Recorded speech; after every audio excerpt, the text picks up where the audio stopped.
ഇപ്പൊ പറ്റുന്നുണ്ടോ screen share? നോക്കട്ടെ.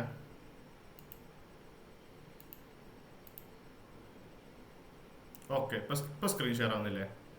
ഓക്കെ എടാ പിന്നെ ശ്രദ്ധിക്കേ, പുതിയ ലിങ്ക് ഇതിപ്പോ ജസ്റ്റ് ടെമ്പററി കിട്ടാണ്. പുതിയ ലിങ്ക് നാളെ വൈകുന്നേരത്തുള്ളിൽ ഞങ്ങൾക്ക് ഒഫീഷ്യലായിട്ട് ഇട്ടുതരാമേ. ഓക്കെ, ഇത് തന്നെ ഇനി അടുത്ത ക്ലാസ്സിൽ കയറരുത്, വേറെ ലിങ്ക് ഇട്ടുതരും കേട്ടോ. ഇപ്പൊ തൽക്കാലത്തേക്ക് കിട്ടിക്കാനാണ് ലിങ്ക്. ഓക്കെ ഓക്കെ, അപ്പോൾ എന്താ പറയുക, ഓക്കെ. ഇപ്പം നെറ്റ്വർക്ക് എന്ന് പറഞ്ഞു കഴിഞ്ഞാൽ എന്താണ്? നമ്മുടെ രണ്ട് ഡിവൈസുകൾ തമ്മിൽ അങ്ങോട്ടും ഇങ്ങോട്ടും നമ്മൾ കണക്ട് ചെയ്യുന്ന, അല്ലെങ്കിൽ രണ്ടോ അതിൽ കൂടുതലോ ഡിവൈസുകൾ അങ്ങോട്ടും ഇങ്ങോട്ടും കണക്ട് ചെയ്യുന്നതിന് പറയുന്ന പേരാണ് എന്ത്? പേഴ്സണലി നെറ്റ്വർക്ക് എന്ന് പറയുക. ഓക്കെ, ഇപ്പം നമ്മുടെ ഉദാഹരണത്തിന് വീട്ടിലുള്ള ഒരു ഫോണും ബ്ലൂടൂത്ത് സ്പീക്കറും തമ്മിൽ നമ്മൾ കണക്ട് ചെയ്യുന്നു, അതൊരു പാൻ നെറ്റ്വർക്കാണ്. സോറി, പാൻ അല്ല, പാൻ നെറ്റ്വർക്കാണ്. അതായത് പേഴ്സണൽ ഏരിയ നെറ്റ്വർക്ക് എന്ന് പറയും. ഓക്കെ, അങ്ങനെ രണ്ട് ഡിവൈസുകൾ തമ്മിൽ അങ്ങോട്ടും ഇങ്ങോട്ടും കണക്ട് ചെയ്യുന്ന ഒരു പ്രക്രിയയ്ക്ക് പറയുന്ന പേരാണ് നെറ്റ്വർക്ക്. ഓക്കെ, ഇതുപോലെ തന്നെ ലക്ഷക്കണക്കിന് കോടിക്കണക്കിന് ഡിവൈസുകൾ അങ്ങോട്ടും ഇങ്ങോട്ടും കണക്ട് ചെയ്യുന്ന പ്രോസസ്സാണ് ഇന്റർനെറ്റ് എന്ന് പറയുക. ഓക്കെ, ഇന്റർനെറ്റിന്റെ ഒരു ഇമേജ് ഉണ്ട്.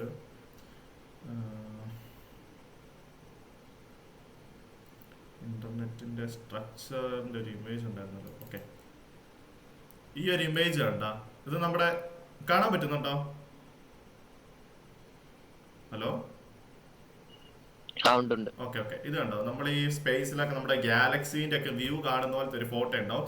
ഈ ഒരു ഇമേജ് അറിയപ്പെടുന്നത് ഇന്റർനെറ്റ് സ്ട്രക്ചറൽ ഇമേജ് എന്നാണ്. ഇന്റർനെറ്റിന്റെ ഒരു സ്ട്രക്ചറാണ് ഇത്. നമ്മളൊന്ന് സൂം ചെയ്ത് നോക്കി കഴിഞ്ഞു കഴിഞ്ഞാല് ഇത് കണ്ടോ, കുറെ ഡോട്ട് കാണാൻ പറ്റും. ഇതിനുള്ളിൽ ഒരു എൻഡ് പോയിന്റ്സ് കാണാൻ പറ്റും. ഇവിടെ താഴെ അതിന്റെ ഒരു സൂംഡ് ഫോട്ടോ ഉണ്ട്, കണ്ടോ? ഈ ഓരോ എൻഡ് പോയിന്റ്സ് എന്ന് പറയുന്നതും ഓരോ IP അഡ്രസ് ആണ്. IP അഡ്രസ് നമുക്ക് എന്താണെന്ന് അറിയാലോ, ഓരോ ഡിവൈസിന്റെ നെറ്റ്വർക്കിലുള്ള ഒരു പേഴ്സണൽ അഡ്രസ് നമ്പർ ആണ് IP അഡ്രസ് എന്ന് പറയുന്നത്. അപ്പം ഇതിന്റെ ഓരോ എൻഡ് പോയിന്റ് എന്ന് പറയുന്നത് ഓരോ IP അഡ്രസ് ആണ്. അങ്ങനെ കോടിക്കണക്കിന് ലക്ഷക്കണക്കിന് ഡിവൈസുകൾ കണക്ട് ആവുന്ന ഒരു സിസ്റ്റത്തിന് നമ്മൾ പറഞ്ഞ പേരാണ് ഇന്റർനെറ്റ് എന്ന് പറയുന്നത്. ഓക്കെ, ഇന്റർനെറ്റില് നമുക്ക് കമ്പ്യൂട്ടറിന്റെ പിതാവ് ആരാന്ന് വെച്ചാൽ, കമ്പ്യൂട്ടർ കണ്ടുപിടിച്ചത് ആരാന്ന് ചോദിച്ചു കഴിഞ്ഞാൽ നമുക്ക് പറയാൻ അറിയാം. ആരാണ്? ഓക്കെ, ചാൾസ് ബാബേജ് ആണ് നമുക്ക് എല്ലാവർക്കും അറിയാം. അതേ സമയത്ത് നമ്മൾ ചോദിക്കുകയാണ്, ഇന്റർനെറ്റിന്റെ പിതാവ് ആരാണ്? ഫാദർ ഓഫ് ഇന്റർനെറ്റ് ആരാ?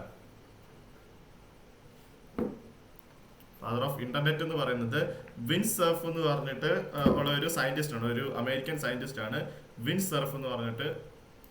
ഓക്കെ, വിൻസ് സർഫ്, അദ്ദേഹം ഒരു അമേരിക്കൻ സയന്റിസ്റ്റ് ആണ്. ഓക്കെ, ഇദ്ദേഹമാണ് വിൻസ് സർഫ് എന്ന് പറഞ്ഞിട്ട് ഉള്ള ഒരു അമേരിക്കൻ സയന്റിസ്റ്റ്. ഇപ്പൊ ഇദ്ദേഹമാണ് ഇന്റർനെറ്റ് കണ്ടുപിടിച്ചത്. ഓക്കെ, അപ്പം ഇദ്ദേഹം കണ്ടുപിടിച്ച ഇന്റർനെറ്റിന്റെ പേര് ഇന്റർനെറ്റ് എന്നല്ലായിരുന്നു ആദ്യമേ, അർപ്പാനെറ്റ് എന്നായിരുന്നു. ഓക്കെ, അർപ്പാനെറ്റ് എന്നായിരുന്നു ഇദ്ദേഹം കണ്ടുപിടിച്ച ഇന്റർനെറ്റിന്റെ പേര്. അർപ്പാനെറ്റ് മെയിൻ ആയിട്ട് എന്താ പറയാ, അർപ്പാനെറ്റ് മെയിൻ ഘടകം എന്ന് പറഞ്ഞാൽ TCP/IP ആയിരുന്നു. TCP/IP എന്ന് പറയുന്നതാണ് ഇന്റർനെറ്റിന്റെ, അതായത് നമ്മൾ ഇന്നത്തെ ഈ കാണുന്ന ഇന്റർനെറ്റിന്റെ ബാക്ക് ബോൺ എന്ന് പറയുന്നത്, ഈ ഇന്റർനെറ്റിനെ പിടിച്ചു നിർത്തുന്ന സാധനം എന്ന് പറയുന്നത് TCP/IP ആണ്. ഓക്കെ, അപ്പം പിന്നത്തെ ഒരു കാര്യമാണ് ആക്ച്വലി ഈ ഇന്റർനെറ്റ് നമ്മുടെ കയ്യിലെത്തുന്നത് എങ്ങനെയാണെന്നുള്ള ഒരു സംഭവം നമ്മളൊന്ന് മനസ്സിലാക്കി വെക്കണം. ഇതൊക്കെ മനസ്സിലാക്കാൻ വേണ്ടി മാത്രമുള്ള സംഭവമാണ്. അതായത് ഇപ്പൊ നമ്മൾ ജിയോയ്ക്ക് അല്ലെങ്കിൽ നമ്മുടെ ISP ഇന്റർനെറ്റ് സർവീസ് പ്രൊവൈഡേഴ്സിന് നമ്മൾ നമ്മുടെ 1.5 GB നെറ്റ് കൊടുക്കുന്നു, അല്ലെങ്കിൽ നമ്മൾ എന്താ പറയുക, നമ്മുടെ 300 രൂപ കൊടുത്ത് നമ്മൾ റീചാർജ് ചെയ്യുന്നു, 400 രൂപ കൊടുത്ത് റീചാർജ് ചെയ്യുന്നു, 1400 രൂപ കൊടുത്ത് റീചാർജ് ചെയ്യുന്നു. ഇങ്ങനെ നമ്മൾ റീചാർജ് ചെയ്തിട്ട് ഈ നെറ്റ് നമുക്ക് എങ്ങനെയാണ് നമ്മുടെ കയ്യിൽ വരുന്നത്? അതായത് ഇതിന് പിന്നിൽ ഒരു സെറ്റ് ഓഫ് ഓർഗനൈസേഷൻസ് പ്രവർത്തിക്കുന്നുണ്ട് ഇന്റർനെറ്റിന്റെ പുറകില്. ഓക്കെ, അതിൽ ഏറ്റവും വലിയൊരു ഓർഗനൈസേഷനാണ് ICANN എന്ന് പറയുന്നത്, internet corporation four assigned names and numbers എന്ന് പറയുന്നത്. അതായത് ഈ അർപ്പാനെറ്റിന്റെ ശേഷം അർപ്പാനെറ്റിന്റെ രൂപാന്തരപ്പെട്ട് വന്ന ഒരു സംഭവമാണ് ICANN ആണ് ഇപ്പൊ നമ്മുടെ ഇന്റർനെറ്റ് മൊത്തം കൈകാര്യം ചെയ്യുന്നത്. അതായത് നമുക്കുള്ള IP അഡ്രസ്സുകൾ കാര്യങ്ങളും ഒക്കെ ഡിഫൈൻ ചെയ്യുന്നതും അത് അലോക്കേറ്റ് ചെയ്യുന്നതും ശരിക്കും പറഞ്ഞാൽ ICANN ആണ്. ഓക്കെ, ഈ ICANN എന്ന് പറയുന്ന കമ്പനിക്ക് തൊട്ട് താഴെ വേറൊരു ഓർഗനൈസേഷൻ വരും. ICANNന്റെ മകൻ എന്നൊക്കെ നമുക്ക് വിളിക്കാൻ ടൈപ്പ് ഒരു ICANN താഴെ ഒരു കമ്പനി, അതിന്റെ പേര് അയാന എന്നാണ്. അയാന എന്ന് വെച്ചാൽ ഇന്റർനെറ്റ് അസൈൻഡ് നമ്പേഴ്സ് അതോറിറ്റി. നമ്മൾ ഈ കാളേന് നെക്സില് എൻമാപ്പ് എന്ന് പറഞ്ഞിട്ടൊരു ടൂൾ ഉണ്ട്, സ്കാനിങ്ങിന് ഉപയോഗിക്കുന്ന ടൂളാണ്. എൻമാപ്പ് വെച്ച് നമ്മളൊരു IP അഡ്രസ് സ്കാൻ ചെയ്ത് കഴിഞ്ഞാൽ, കുറച്ച് ഡീപ്പ് സ്കാനുകൾ ചെയ്ത് കഴിഞ്ഞാൽ നമുക്ക് കാണാൻ പറ്റും, അയാന എന്നൊക്കെ കാണാൻ പറ്റും. അപ്പോൾ ഈ അയാനയാണ് ശരിക്കും ആ IP അഡ്രസ് ആ ഡിവൈസിന് കൊടുത്തിരിക്കുന്നത്. അതുകൊണ്ടാണ് നമ്മൾ സ്കാൻ ചെയ്യുമ്പോൾ ഇതിന്റെ ലൊക്കേഷൻ നോക്കിക്കഴിഞ്ഞാൽ അയാന എന്ന് പറഞ്ഞിട്ട് ഇറ്റലിയാണോ US എങ്ങാണ്ടാണ് കാണിക്കുന്നത് എപ്പോഴും. ഓക്കെ, അപ്പൊ ഈ അയാനയ്ക്ക് താഴെ വരുന്ന മറ്റൊരു കമ്പനിയാണ് റീജിയണൽ ഇന്റർനെറ്റ് രജിസ്ട്രി എന്ന് പറയും, RIR. ഈ RIRന്റെ ഒരു ഇമേജ് ഞാൻ കാണിച്ചു തരാവേ.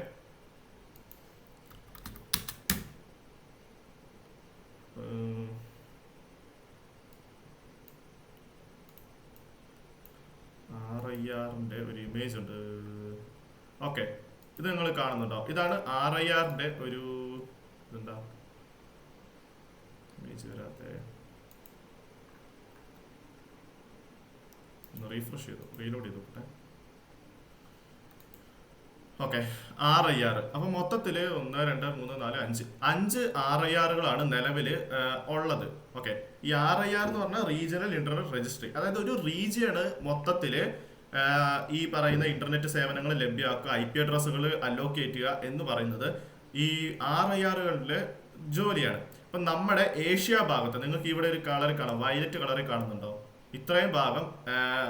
ഇത്രയും ഭാഗത്തെ നമ്മുടെ ഈ ഒരു റീജിയൻ ആണ്.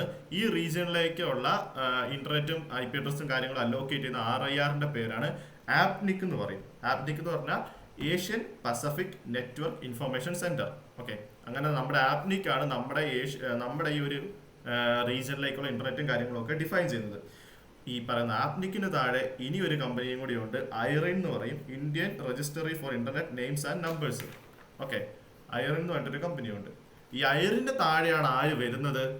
ISP, internet service provider. അതായത് നമ്മുടെ ജിയോ, എയർടെൽ പോലെയുള്ള BSNL പോലെയുള്ള ISPകൾ വരുന്നത് ഐറിന്റെ താഴെയാണ്. ഓക്കെ, അപ്പൊ നമ്മളിപ്പോ ഒരു 300 രൂപ കൊടുത്തു കഴിഞ്ഞ് ഒരു റീചാർജ് ചെയ്ത് കഴിഞ്ഞാൽ അതിന്റെ ഒരു വിഹിതം ISP അത് ഐറിനിലേക്ക് ചെല്ലും, ഐറിൽ അത് RIRലേക്കും, RIRൽ നിന്ന് അയാനയിലേക്കും, അങ്ങനെ പോയാണ് അത് ഇന്റർനെറ്റിൽ ലാസ്റ്റ് ഐക്യാൻ്റെ അടുത്ത് എത്തും. അപ്പൊ അങ്ങനെയാണ് നമുക്ക് ഇന്റർനെറ്റ് അവൈലബിൾ ആവുന്നത്. ഓക്കെ, ഇങ്ങനെയാണ് ഇതിന്റെ ഒരു സ്ട്രക്ചർ വരിക. അതായത് ഐക്യാനിൽ അയാന ആപ്നിക്കില് ഇതിന്റെ ഡയഗ്രാം ഉണ്ടല്ലോ അല്ലെ, സോറി, ഇതിന്റെ ഒരു ഡയഗ്രാം. ഓക്കെ, ഇത് കണ്ട ഐക്യാനിൽ അയാന ആപ്നിക്കിലേക്ക്, ആപ്നിക്കിൽ നിന്ന് ഐറിനിലേക്ക്, ഐറിൽ നിന്ന് ISP, നമ്മുടെ റൗട്ടറിൽ നിന്ന് എൻഡ് യൂസർ. ഇങ്ങനെയാണ് നമ്മുടെ കയ്യിലേക്ക് ഈ സാധനം വരുന്നത്. ഓക്കെ, ഇത് ഇന്റർനെറ്റ് വരുന്ന അല്ലെങ്കിൽ ഇന്റർനെറ്റ് സർവീസ് നമുക്ക് പ്രൊവൈഡ് ചെയ്യുന്ന ഓർഗനൈസേഷന്റെ ഒരു സ്ട്രക്ചറാണ് നമ്മൾ പറഞ്ഞത്.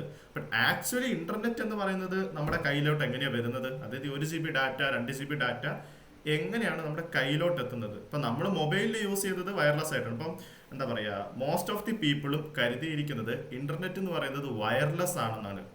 ഓക്കെ, നമ്മുടെ മൊബൈൽ ഇപ്പൊ റൗട്ടറിൽ നിന്ന് നമ്മുടെ മൊബൈലിലേക്ക് ഇന്റർനെറ്റ് വരുന്നത് വയർലെസ് ആണ്.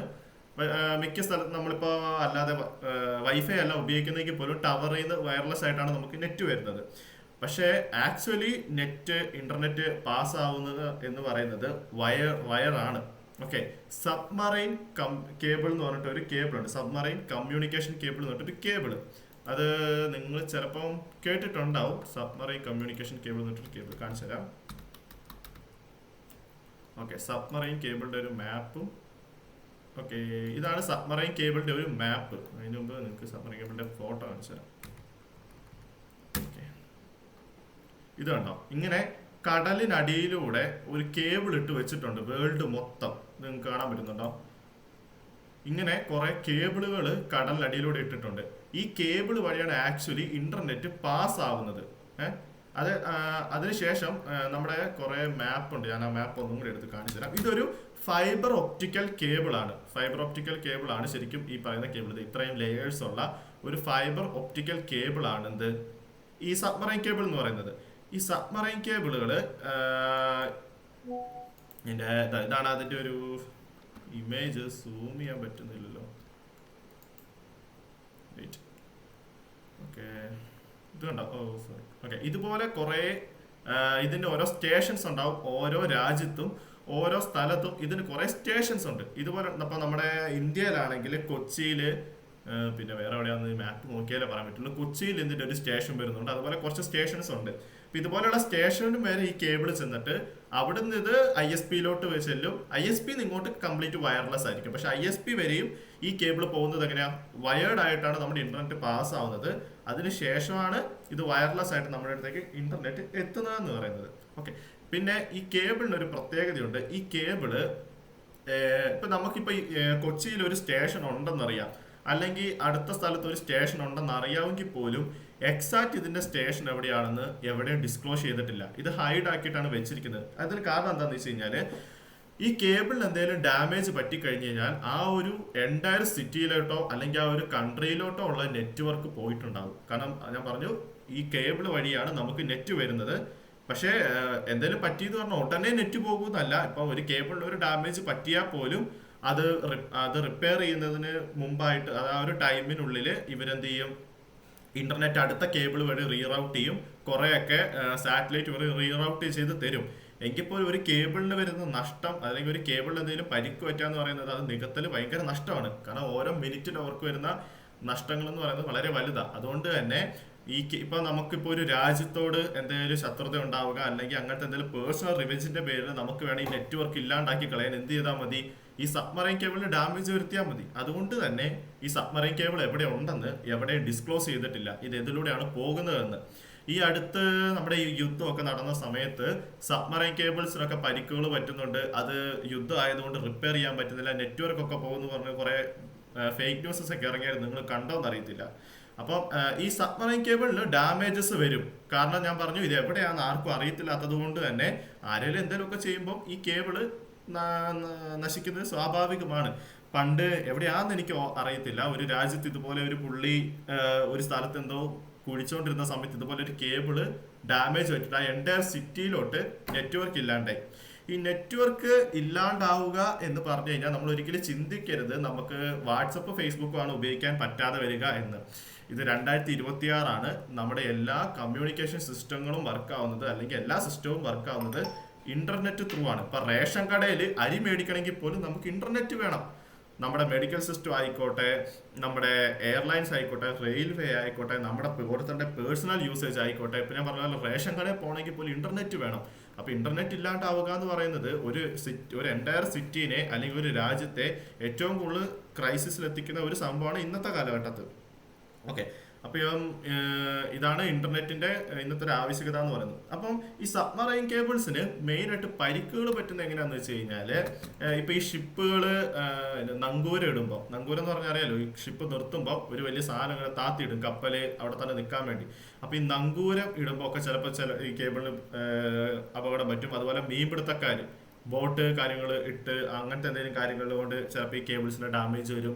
അതല്ലെങ്കിൽ വല്ല ഭൂകമ്പങ്ങളും ഉണ്ടാകുമ്പോൾ ചിലപ്പോൾ ഈ കേബിൾസിനൊക്കെ ഡാമേജ് വരും. അപ്പം എന്തെങ്കിലും ഡാമേജ് പറ്റിയാൽ തന്നെയും അത് ഈ ISP-കാര്, നമ്മുടെ ഇന്റർനെറ്റ് സർവീസ് പ്രൊവൈഡേഴ്സ് ഇത് ഫുൾ ടൈം ചെക്ക് ചെയ്യുന്നുണ്ടാവും, ഫുൾ ടൈം മോണിറ്റർ ചെയ്യുന്നതുകൊണ്ട് തന്നെ ഇൻ കേസ് ഈ കേബിളിന് എന്തെങ്കിലും പരിക്ക് പറ്റിയാൽ തന്നെ ഇത് അപ്പം തന്നെ നന്നാക്കാൻ അവർ പോകും. കാരണം ഞാൻ പറഞ്ഞു ഇന്റർനെറ്റിന്റെ ആവശ്യകത വളരെ വലുതാണ്, അത് ഭയങ്കര ക്രൈസിസിൽ എത്തിക്കുക നന്നാക്കിയില്ലെങ്കിൽ. അതുകൊണ്ട് തന്നെ ഇത് ഫുൾ ടൈം മോണിറ്റർ ചെയ്യുന്നതുകൊണ്ട് തന്നെ അവർ പെട്ടെന്ന് ഇത് ഡിറ്റക്ട് ചെയ്യുകയും ഇത് എന്താ പറയുക അവരിത് ശരിയാക്കാനുള്ള പരിപാടികൾ പെട്ടെന്ന് തന്നെ സ്റ്റാർട്ട് ചെയ്യുകയും ചെയ്യും.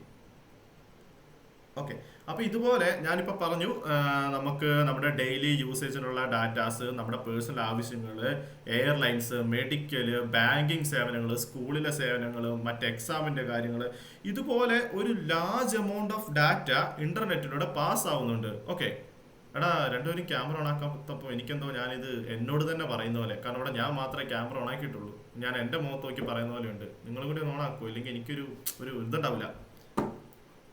ഓക്കെ, അപ്പൊ എന്താ പറയാ, അപ്പൊ ഇതുപോലെ ഒരു ലാർജ് എമൗണ്ട് ഓഫ് ഡാറ്റ ഇന്റർനെറ്റിലൂടെ പാസ് ആവുന്നുണ്ട്. ഓക്കെ, ഇതുപോലെയുള്ള ഈ ഡാറ്റകള് അതായത് ചില ആൾക്കാർ, ഹാക്കേഴ്സ് ആയിക്കോട്ടെ, ചിലപ്പോൾ സ്കാമേഴ്സ് ആയിക്കോട്ടെ, ഇതൊക്കെ കട്ടെടുക്കാൻ വേണ്ടി നിൽക്കുന്നവരുണ്ട്, അല്ലെങ്കിൽ ഇതിനെ ഡിസ്ട്രോയ് ചെയ്യാന്ന് പറയുന്നുണ്ട്. ഇപ്പൊ ഞാൻ പറഞ്ഞു ഓരോ ഡാറ്റ എന്ന് പറയുന്നത് വളരെ വിലപ്പെട്ടതാണ്. ഒരു രാജ്യത്തിലെ ഇന്റർനെറ്റ് സേവനം എന്ന് പറയുന്നത് വളരെ വിലപ്പെട്ടതാണ്. അല്ലെങ്കിൽ ഒരു പേഴ്സണൽ ആളുടെ ആണെങ്കിൽ പോലും ഇന്റർനെറ്റ് അല്ലെങ്കിൽ ഡാറ്റ എന്ന് പറയുന്നത് വളരെ വളരെ പ്രഷ്യസ് ആയിട്ടുള്ള ഒരു സാധനമാണ്. അപ്പൊ ഈ സാധനങ്ങൾ, ഇത്രയും വാല്യുബിൾ ഉള്ള സാധനങ്ങൾ ഇതുപോലെയുള്ള കേബിളുകൾ വഴിയും നമ്മുടെ കമ്മ്യൂണിക്കേഷൻ മീഡിയംസ് വഴിയായിട്ടും പാസ് ആവുന്നുണ്ട്. അപ്പം ഇതിനെ പ്രൊട്ടക്റ്റ് ചെയ്യുക എന്നുള്ളിടത്താണ് സൈബർ സെക്യൂരിറ്റി വരുന്നത്. ഓക്കെ, കംപ്ലീറ്റ് തിയറി ഉണ്ട്, ബോറടിക്കുന്നുണ്ടോ? ഓക്കെ, ഇത് കുറച്ചാൾ എന്തായാലും ഹോൾഡ് ചെയ്തേ പറ്റും. അപ്പം ഇതുപോലെയുള്ള large amount of datas communicate ചെയ്യുന്നിടത്താണ് ഇതിനെ പ്രൊട്ടക്റ്റ് ചെയ്യുക. അതായത് ഇതിനെ നടത്തിക്കൊണ്ട് പോകാൻ ആൾക്കാരുണ്ട്, പക്ഷെ ഇതിനെ പ്രൊട്ടക്റ്റ് ചെയ്യുക, ഓരോരുത്തരുടെയും പേഴ്സണൽ ഡാറ്റാസ് പ്രൊട്ടക്റ്റ് ചെയ്യുക എന്ന് പറയുന്നിടത്താണ് സൈബർ സെക്യൂരിറ്റിയുടെ റോൾ വരിക. ഓക്കെ, ഇനി സൈബർ സെക്യൂരിറ്റി എന്ന് പറഞ്ഞു കഴിഞ്ഞാൽ cyber security is a cyber security okay cyber security is a shared responsibility to protecting system data and networks is not just a one person's job but a collection of involving individuals, organization, government and technology providers working together prevent cyber threats and ensure security. Okay, cyber സെക്യൂരിറ്റിയിൽ മനസ്സിലാക്കേണ്ട വേറൊരു സംഭവമുണ്ട്. Cyber security എന്ന് പറയുന്നത് ഒരിക്കലും ഒരാളുടെ ഉത്തരവാദിത്വം മാത്രമല്ല. ഇപ്പൊ നമ്മൾ ഓരോ ആൾക്കാരും സൈബർ സെക്യൂരിറ്റി ആൾക്കാരാവേണ്ടതാണ് ഈ 2026. കാരണം എല്ലാവർക്കും സൈബർ സെക്യൂരിറ്റി പഠിച്ചിട്ട് എന്താ പറയുക എല്ലാവർക്കും സൈബർ സെക്യൂരിറ്റി പഠിച്ച് അത് തന്നെ ഫോക്കസ് ചെയ്യാന്ന് പറയുന്നത് നടക്കുന്ന കാര്യമല്ലല്ലോ. പക്ഷെ എങ്കിൽ പോലും ബേസിക് ആയിട്ടുള്ള ഒരു സൈബർ സെക്യൂരിറ്റി അല്ലെങ്കിൽ ഹാക്കിങ് കാര്യങ്ങൾ സ്വന്തം സെക്യൂരിറ്റി ചെക്ക് ചെയ്യാനൊക്കെ എല്ലാവരും പഠിച്ചിരിക്കേണ്ട ഒരു കാര്യമാണ്. പിന്നെ ഇന്നലെ എന്നോട് സംശയത്തിൽ ഒരു ചോദ്യം ചോദിച്ചായിരുന്നല്ലോ, എന്തായിരുന്നു? ഓക്കെ, ആ ചോദ്യങ്ങൾ ചോദിക്കാത്തതുകൊണ്ട് അതിനെ പറ്റിയുള്ള ഉത്തരം പറഞ്ഞിട്ടും കാര്യമില്ല, സോറി കേട്ടോ. ഓക്കെ, അപ്പം ഇവിടെയാണ് സൈബർ സെക്യൂരിറ്റി എന്ന് പറയുന്നത്. സൈബർ സെക്യൂരിറ്റി എന്ന് പറഞ്ഞാൽ ഒരാളുടെ ജോലിയല്ല, ഇതൊരു ഷെയർഡ് റെസ്പോൺസിബിലിറ്റി ആണ്. ഇപ്പൊ ഒന്ന് ആലോചിച്ച് നോക്കുക, ഞാൻ എൻ്റെ കമ്പനിക്ക് വേണ്ടിയുള്ള എല്ലാ സെക്യൂരിറ്റികളും ചെയ്യുന്നുണ്ട്, എല്ലാ കാര്യങ്ങളും ചെയ്യുന്നുണ്ടെന്ന് വിചാരിക്കുക. പക്ഷെ എൻ്റെ കമ്പനിക്കാർ ഇതൊന്നും മൈൻഡ് ചെയ്യുന്നില്ല. അവർ നാട്ടുകാരോട് മുഴുവൻ വിളിച്ചു പറയാണ്, ഞങ്ങൾ ഉപയോഗിക്കുന്ന സോഫ്റ്റ്വെയറുകൾ ഇതാണ്, ഞങ്ങളുടെ അഡ്മിൻ്റെ പാസ്വേഡ് ഇതാണ്, ഞങ്ങളുടെ മീറ്റിംഗിൽ ഇതാണ്, ഞങ്ങളുടെ ആപ്ലിക്കേഷനിലുള്ള മിസ്റ്റേക്കുകൾ ഇതാണെന്ന് അവർ വിളിച്ചുകൊണ്ട് പറഞ്ഞു കഴിഞ്ഞാൽ ഞാൻ ഈ എടുക്കുന്ന എഫേർട്ടിന് എന്തെങ്കിലും ഉപകാരമുണ്ടോ? ഇല്ല. ഞാൻ ഇടുന്നത് എൻ്റെ കമ്പനിയുടെ സെക്യൂരിറ്റിക്കാണേലും എൻ്റെ കമ്പനിയിൽ നിന്നുള്ള ഒരാൾ ചെയ്യുന്ന മണ്ടത്തരം കാരണം ചിലപ്പോൾ എൻ്റെ കമ്പനീനെ തന്നെ അത് ബാധിക്കും. ഇപ്പം ഞാൻ എൻ്റെ കമ്പനിയുടെ സെക്യൂരിറ്റി നോക്കിയാൽ പോലും എൻ്റെ കമ്പനിയിലുള്ള ഒരു എംപ്ലോയി ഒരു മാൽവെയർ ഉള്ള USB അല്ലെങ്കിൽ എന്തെങ്കിലും ഒരു റബ്ബർ ഡക്കിയൊക്കെ കൊണ്ടുവന്ന് ഞങ്ങളുടെ സെർവറിലോ ഞങ്ങളുടെ ഒരു സിസ്റ്റത്തിലോ കുത്തിക്കഴിഞ്ഞ് കഴിഞ്ഞാൽ പോയില്ലേ? സൈബർ സെക്യൂരിറ്റി ചെയ്യുന്ന ഞാൻ എത്ര എഫേർട്ട് ഇട്ടാലും എൻ്റെ കമ്പനിയിൽ ഏതോ ഒരു എംപ്ലോയി ചെയ്ത മിസ്റ്റേക്കിന് കംപ്ലീറ്റ് ഞാൻ ഇടുന്ന എഫേർട്ടും വേസ്റ്റ് ആയിപ്പോകും. സോ സൈബർ സെക്യൂരിറ്റി എന്ന് പറയുന്നത് ഒരു ഷെയർഡ് റെസ്പോൺസിബിലിറ്റിയാണ്. അതുപോലെ തന്നെ സൈബർ സെക്യൂരിറ്റി തന്നെ പല പല ജോബ് റോൾസ് ഉണ്ട്. Soak analyst, penetration tester, security analyst, networking engineer, malware analyst, അങ്ങനെ കുറെ ജോബ് റോൾസ് ഉണ്ട്. അങ്ങനെ പല പല ആൾക്കാർ ജോലി ചെയ്യുക അല്ലെങ്കിൽ പല പല ആൾക്കാർ കൂടിയിരുന്ന് ഷെയർഡ് ആയിട്ട് ചെയ്യുന്ന ഒരു പരിപാടിയാണ് സൈബർ സെക്യൂരിറ്റി എന്ന് പറയുന്നത്. ഓക്കെ, ഇതൊരു ഒരാൾ ഒറ്റയ്ക്കിരുന്ന് ചെയ്യുന്ന ജോലിയല്ല. ഓക്കെ, സൈബർ സെക്യൂരിറ്റി എന്തിനെയാണ് പ്രൊട്ടക്റ്റ് ചെയ്യുന്നത് ആക്ച്വലി? എടാ, സ്പീഡ് ഇച്ചിരി കൂടുതലാണോ? സ്പീഡ് ലേശം കൂടുതലാണോ? ഇല്ല. ഓക്കെ, ഇനിയിപ്പോ ഇച്ചിരി കൂടുതലാണേലും കുഴപ്പമില്ല. ഇത് ജസ്റ്റ് ഞാൻ പറഞ്ഞത് ജസ്റ്റ് തിയറി ക്ലാസ്, ഇത് പഠിക്കേണ്ട സാധനങ്ങൾ പോലും അല്ല, നിങ്ങൾക്കൊന്ന് ഓർത്തിരിക്കാൻ വേണ്ടി മാത്രം പറയുന്ന കാര്യങ്ങളായോണ്ടാട്ടോ അത്ര സ്പീഡിന് പോകുന്നത്. കാരണം നമുക്ക് പഠിക്കേണ്ട സാധനങ്ങൾ വരാൻ കിടക്കും, അത് നമുക്ക് കൂടെ പഠിപ്പിച്ച് തീർക്കണ്ടേ, അതുകൊണ്ടാണ്. ഓക്കെ, അപ്പം സൈബർ സെക്യൂരിറ്റി ആക്ച്വലി എന്തിനാണ് പ്രൊട്ടക്ട് ചെയ്യുന്നത് എന്ന് ചോദിച്ചു കഴിഞ്ഞാൽ computers, servers, network, mobile, applications, cloud systems, data. അപ്പം ശരിക്കും പറഞ്ഞാൽ ഈ ക്ലൗഡ് സിസ്റ്റം ആയിക്കോട്ടെ, ആപ്ലിക്കേഷൻസ് ആയിക്കോട്ടെ, മൊബൈൽ, നെറ്റ്വർക്ക്, സെർവേഴ്സ്, കമ്പ്യൂട്ടർ, ഇതൊക്കെ ആക്ച്വലി പ്രൊട്ടക്ട് ചെയ്യുന്നത് ഡാറ്റേനെയാണ്. ഓരോ ഡാറ്റ എന്ന് പറയുന്നത് ഞാൻ പറഞ്ഞ പോലെ വിലപ്പെട്ടതാണ്. ഓക്കെ, നെക്സ്റ്റ് ഒരു സംഭവമാണ് information security and cyber security. Most of the സ്റ്റുഡൻസിന് കൺഫ്യൂഷൻ വരുന്ന ഒരു സെക്ഷനാണ് ഇൻഫോർമേഷൻ സെക്യൂരിറ്റിയും സൈബർ സെക്യൂരിറ്റിയും. കേൾക്കുമ്പോൾ ഒരു ഇതുണ്ടാവും ചിലപ്പോൾ information security, information, data, information. അതുകൊണ്ട് തന്നെ ഇൻഫോർമേഷൻ സെക്യൂരിറ്റിയും സൈബർ സെക്യൂരിറ്റി ഒന്നാണെന്ന് വിചാരിക്കുന്ന ഒരു സന്ദർഭം വരും. പക്ഷെ ഒന്നല്ല, രണ്ടാണ്. ആക്ച്വലി ഇൻഫോർമേഷൻ സെക്യൂരിറ്റി എന്ന് പറഞ്ഞു കഴിഞ്ഞാൽ protects all type of informations. അതായത് എല്ലാ തരം ഇൻഫോർമേഷനെയും പ്രൊട്ടക്ട് ചെയ്യുന്നതിനാണ് ഇൻഫോർമേഷൻ സെക്യൂരിറ്റി എന്ന് പറയാം.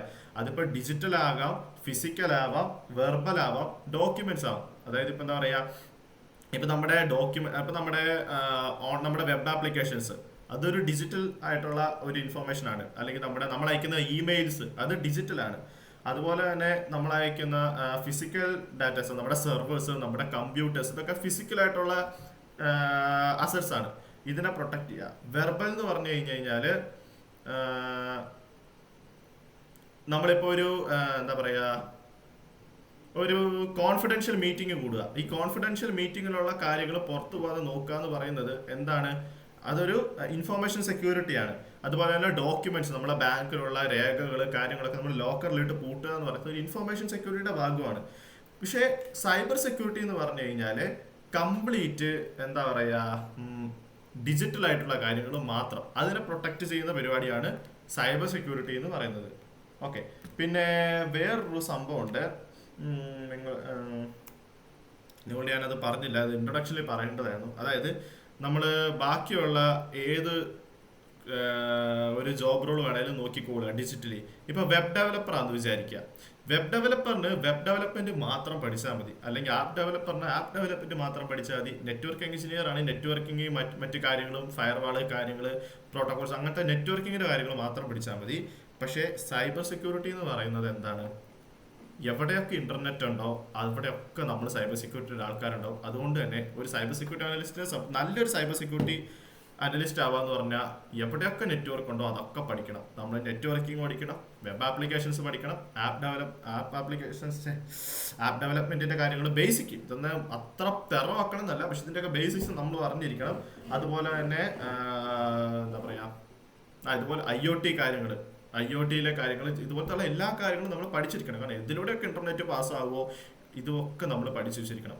അതുകൊണ്ട് ഞാൻ ഇതുകൊണ്ട് ഉദ്ദേശിച്ചത് എന്താണെന്ന് വെച്ച് കഴിഞ്ഞാല്, നമ്മൾ സിനിമയിൽ കാണുന്നത് പോലെയും അല്ലെങ്കിൽ മറ്റുള്ളവർ നമുക്ക് പറഞ്ഞു വന്നിരിക്കുന്നത് പോലെയും സൈബർ സെക്യൂരിറ്റി അല്ലെങ്കിൽ എത്തിക്കൽ ഹാക്കിംഗ് എന്ന് പറയുന്നത് അത്ര എളുപ്പമുള്ള ഒരു പണിയൊന്നുമല്ല. നല്ല പട്ടിപ്പണി എടുക്കണം. ചിലപ്പോൾ മാസങ്ങളോളം, ദിവസങ്ങളോളം, ആഴ്ചകളോളം ഒക്കെ നമ്മൾ ഇരുന്ന് ചെയ്യേണ്ടി വരും. അത്ര സുഖമുള്ള പരിപാടിയൊന്നുമല്ല. പെട്ടെന്ന് മടുക്കും. സൈബർ സെക്യൂരിറ്റിയുടെ ഒരു മെയിൻ ഡീമെറിറ്റ് എന്താണെന്ന് ചോദിച്ചു കഴിഞ്ഞാൽ നമുക്ക് പെട്ടെന്ന് മടുക്കും. അത് വലിയൊരു കാര്യം വെച്ചാൽ നമ്മൾ ഡെയിലി ചെയ്യുന്ന ഒരേ കാര്യമാണ്. അവിടെ ഇവിടെയും ചിലപ്പോഴേ വ്യത്യാസം വരുള്ളൂ. ഇപ്പം നമ്മളൊരു സോക്ക് അനലിസ്റ്റ് ആയിട്ടാണ് കയറുന്നതെന്ന് വിചാരിക്കും.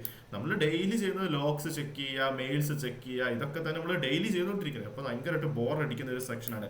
അതേസമയത്ത് പെനട്രേഷൻ ടെസ്റ്റിംഗ് ആണെങ്കിൽ ഒരു ബഗ് കണ്ടുപിടിക്കുക എന്ന് പറയുന്നത് ഭയങ്കര മെനക്കേടായിരിക്കും. കാരണം നല്ലൊരു ഡെവലപ്പറാണ് ആ വെബ് ആപ്ലിക്കേഷൻ ഉണ്ടാക്കിയിട്ടുള്ളതെങ്കിൽ അതിനകത്തൊരു ബഗ് കണ്ടുപിടിക്കുക എന്ന് പറയുന്നത് ഭയങ്കര പരിപാടിയാണ്. അപ്പോൾ ബഗ് ബൗണ്ടികളൊക്കെ ആണെങ്കിൽ പോലും നമുക്ക് മുന്നേ ചിലപ്പോൾ ഒരു 100 പേര് അത് ഫിക്സ് ചെയ്തിട്ടുണ്ടാവും, പല ബഗ്ഗുകൾ ഫിക്സ് ചെയ്തിട്ടുണ്ടാവും. അതൊന്നിലും പെടാത്ത ബഗ് കണ്ടുപിടിക്കുക എന്ന് പറയുന്നത് ഭയങ്കര മെനക്കെട്ട പരിപാടിയാണ്. സോ സൈബർ സെക്യൂരിറ്റി നല്ല ടഫായിട്ടുള്ള പരിപാടിയാണ്. നമ്മൾ സിനിമയിൽ കാണുന്നത് പോലെ കൂട്ടുകാരൊക്കെ നമുക്ക് പറഞ്ഞു തന്നിരിക്കുന്നത് 4 കോഡ് അടിച്ച് എടുക്കുന്ന ഒരു പരിപാടിയല്ല. സൈബർ സെക്യൂരിറ്റി നല്ല ടഫാണ്.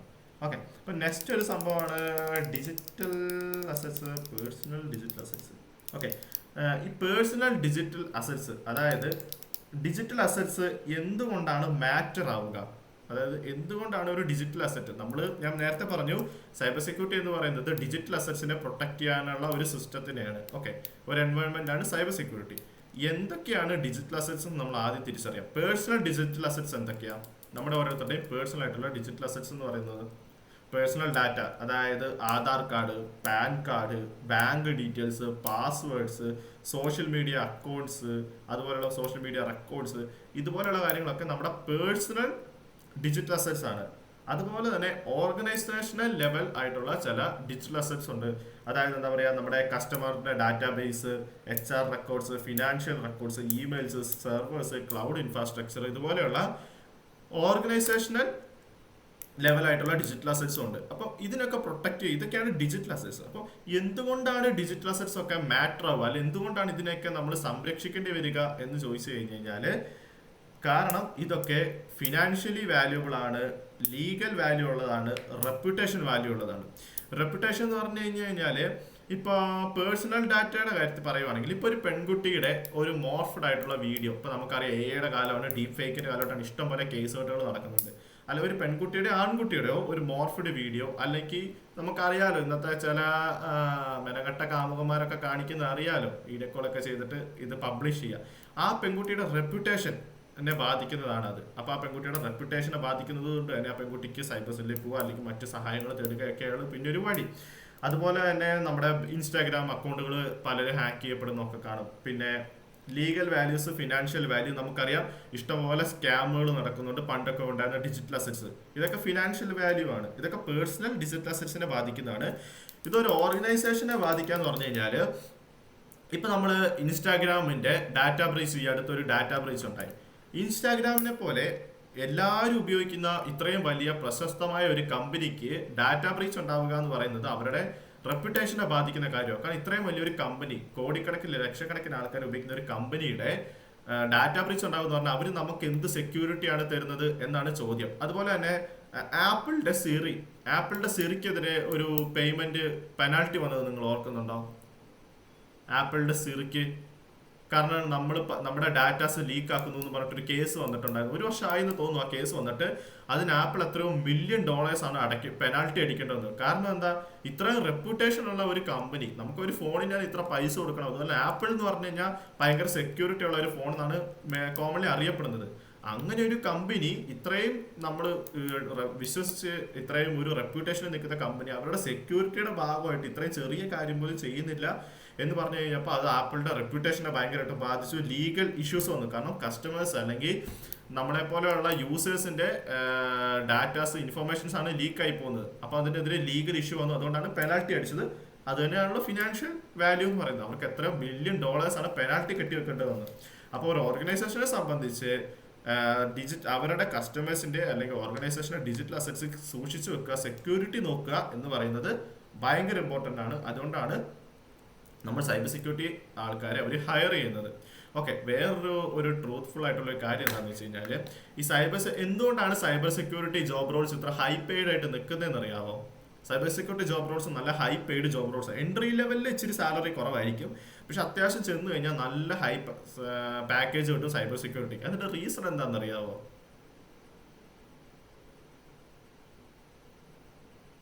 റീസൺ എന്താന്ന് ഞാൻ പറയാം. ഇത് നല്ല തലവേദന പിടിച്ച പരിപാടിയാണ്. ഞാൻ നേരത്തെ പറഞ്ഞ പോലെ ചിലപ്പോൾ ദിവസങ്ങളോളം മാസങ്ങളോളം ഇരിക്കേണ്ടി വരും. എന്തെങ്കിലും ഒരു ഡാറ്റ ബ്രീച്ചോ കാര്യങ്ങളോ ഉണ്ടായി കഴിഞ്ഞ് കഴിഞ്ഞാൽ കമ്പനിയെ ഉത്തരവാദിത്വം വെക്കുന്നത് ആരുടെ തലയിലായിരിക്കും?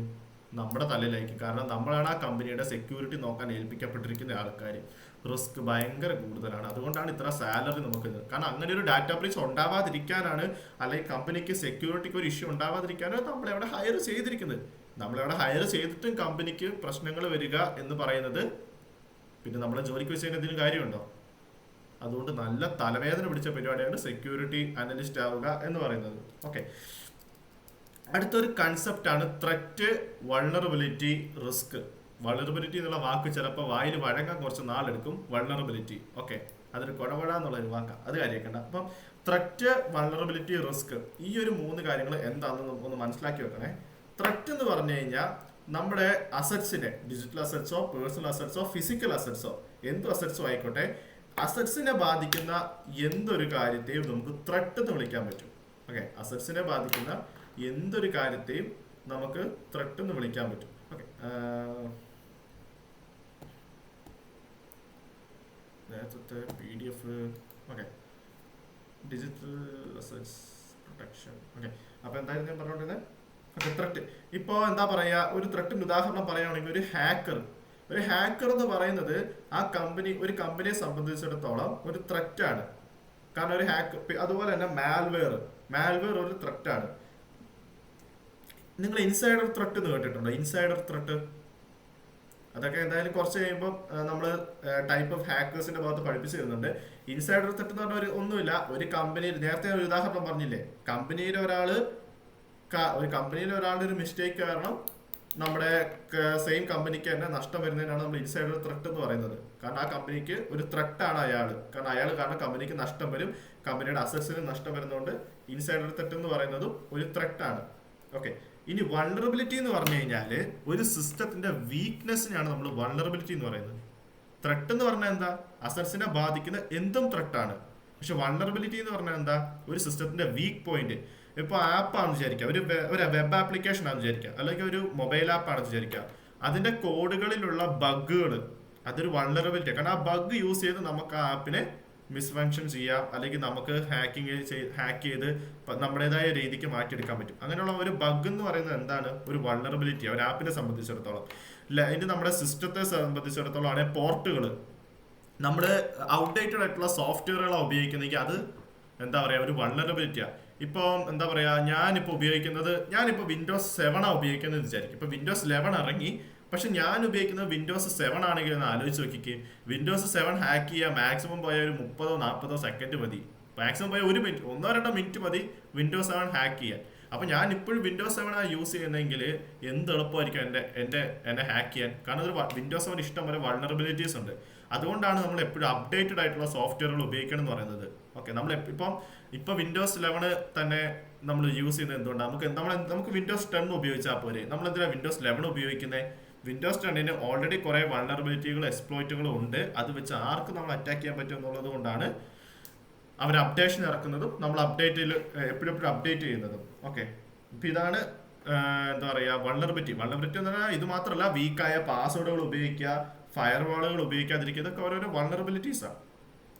ഇനി റിസ്ക് എന്ന് പറഞ്ഞു കഴിഞ്ഞാൽ വൾണറബിലിറ്റി ഇൻറ്റു ത്രെറ്റ് ആണ് റിസ്ക്. അതായത് ത്രെട്ടും വൾണറബിലിറ്റിയും വരുന്നതിനാണ് റിസ്ക് എന്ന് പറയാം. ഇപ്പം എന്താ പറയുക, എൻ്റെ കമ്പനി, ഞാൻ ഹാക്കർ എന്ന് പറഞ്ഞാൽ എന്താണ്, ഒരു ത്രെട്ടാണെന്ന് ഞാൻ പറഞ്ഞു. ഞാൻ ഒരു ഹാക്കറാണ്, ഞാൻ നിങ്ങളുടെ കമ്പനി അറ്റാക്ക് ചെയ്യാണ്. ഞാനിപ്പോൾ അനുഗ്രഹിൻ്റെ കമ്പനി അറ്റാക്ക് ചെയ്യാൻ വരികയാണ്. അനുഗ്രഹിൻ്റെ കമ്പനി അറ്റാക്ക് ചെയ്യാൻ വരുമ്പോൾ അവിടെ നിങ്ങൾ പ്രോപ്പറായിട്ടുള്ള ഒരു ഫയർ വാൾ കോൺഫിഗർ ചെയ്ത് വെച്ചിട്ടില്ല, എന്താ പറയുക ഓപ്പൺ പോർട്ടുകൾ. ഞാൻ നോക്കുമ്പോൾ നിങ്ങൾ പല പോർട്ടുകളും ഫിൽട്ടർ ചെയ്തിട്ടൊന്നും ഇല്ലെങ്കിൽ എനിക്ക് ഭയങ്കര എളുപ്പമല്ലേ നിങ്ങളെ ഹാക്ക് ചെയ്യാൻ. അപ്പം ഞാനൊരു ത്രെട്ടാണ്. നിങ്ങളുടെ കമ്പനിയുടെ വൾണറബിലിറ്റി എന്താ, ഫയർ വാളും മര്യാദയ്ക്ക് കോൺഫിഗർ ചെയ്തിട്ടില്ല, പോർട്ടുകളും മര്യാദയ്ക്ക് നിങ്ങൾ ഫിൽട്ടർ ചെയ്തിട്ടില്ല. അപ്പം എനിക്ക് എളുപ്പമല്ലേ, ഞാൻ നിങ്ങളെ അറ്റാക്ക് ചെയ്യുന്നു. അതൊരു റിസ്ക് ആണ്.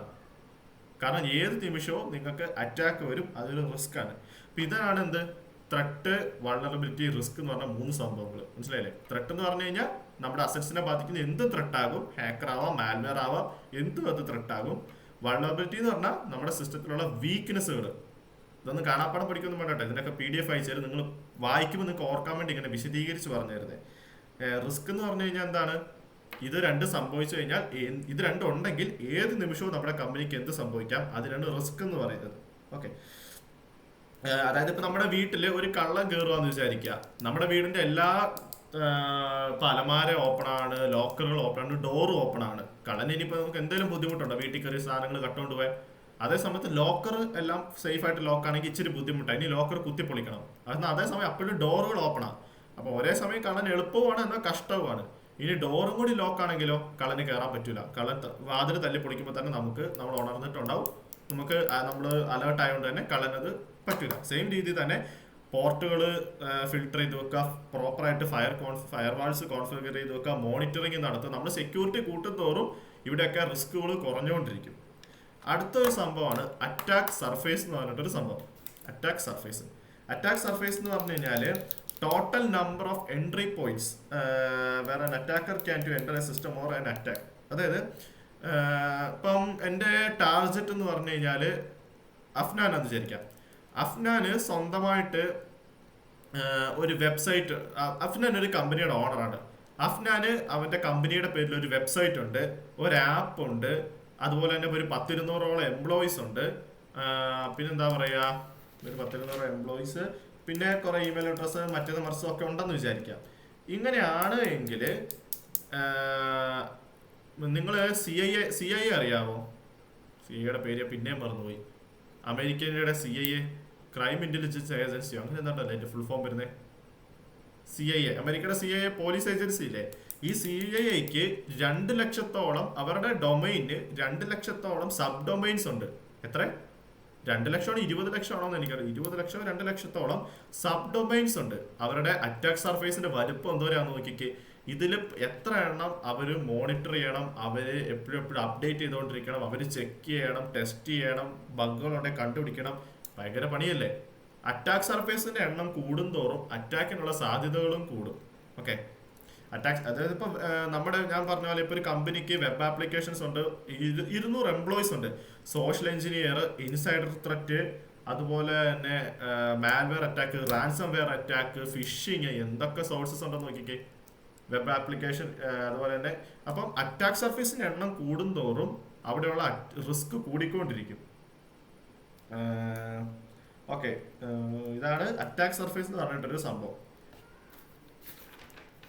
സമയം എന്തായി? 8 മണിയല്ലേ ആയിട്ടുള്ളൂ. പടയെന്ന് പറഞ്ഞിട്ടൊരു ചാപ്റ്റർ തോന്നുന്നല്ലോ. അത് ഇന്നലെ അവന്മാർ കുറെ ഡൗട്ട് ചോദിച്ചായിരുന്നു, അത് അത്രയും പെട്ടെന്ന് സമയം എടുത്തത്. ഓക്കെ, അപ്പം ഇതാണ് എന്ന് പറയുന്നത് അറ്റാക്ക് സർഫേസ് എന്ന് പറയുന്നത്. ഇനി കുറച്ച് റിയൽ വേൾഡ് ക്രൈം സ്റ്റാറ്റിക്സ് നോക്കുകയാണെങ്കിൽ cyber crime damages are projected to reach trillions of dollars globally each year. അതായത് നമുക്ക് അറിയാം, ഈ ലോകത്ത് സൈബർ ക്രൈം മാത്രമല്ല, അല്ലാതെ ഡയറക്റ്റുള്ള ബാങ്ക് കൊള്ളകളുണ്ട്, ബ്ലാക്ക് മെയിലുകളുണ്ട്, ഡ്രഗ് ഡീലിങ്സ് ഉണ്ട്, മറ്റിപ്പോൾ കൊലപാതക ഡീലിങ്സ് ഉണ്ട്, കൊട്ടേഷൻ ഉണ്ട്, മറ്റുണ്ട് മറിച്ചുണ്ട്, അങ്ങനെ ഇഷ്ടംപോലെ ക്രൈമുകൾ നടക്കുന്നുണ്ട്. പക്ഷേ ട്രില്യൺസ് ഓഫ് ഡോളേഴ്സ് ആണ് സൈബർ ക്രൈം മൂലം മാത്രം നമ്മുടെ ഈ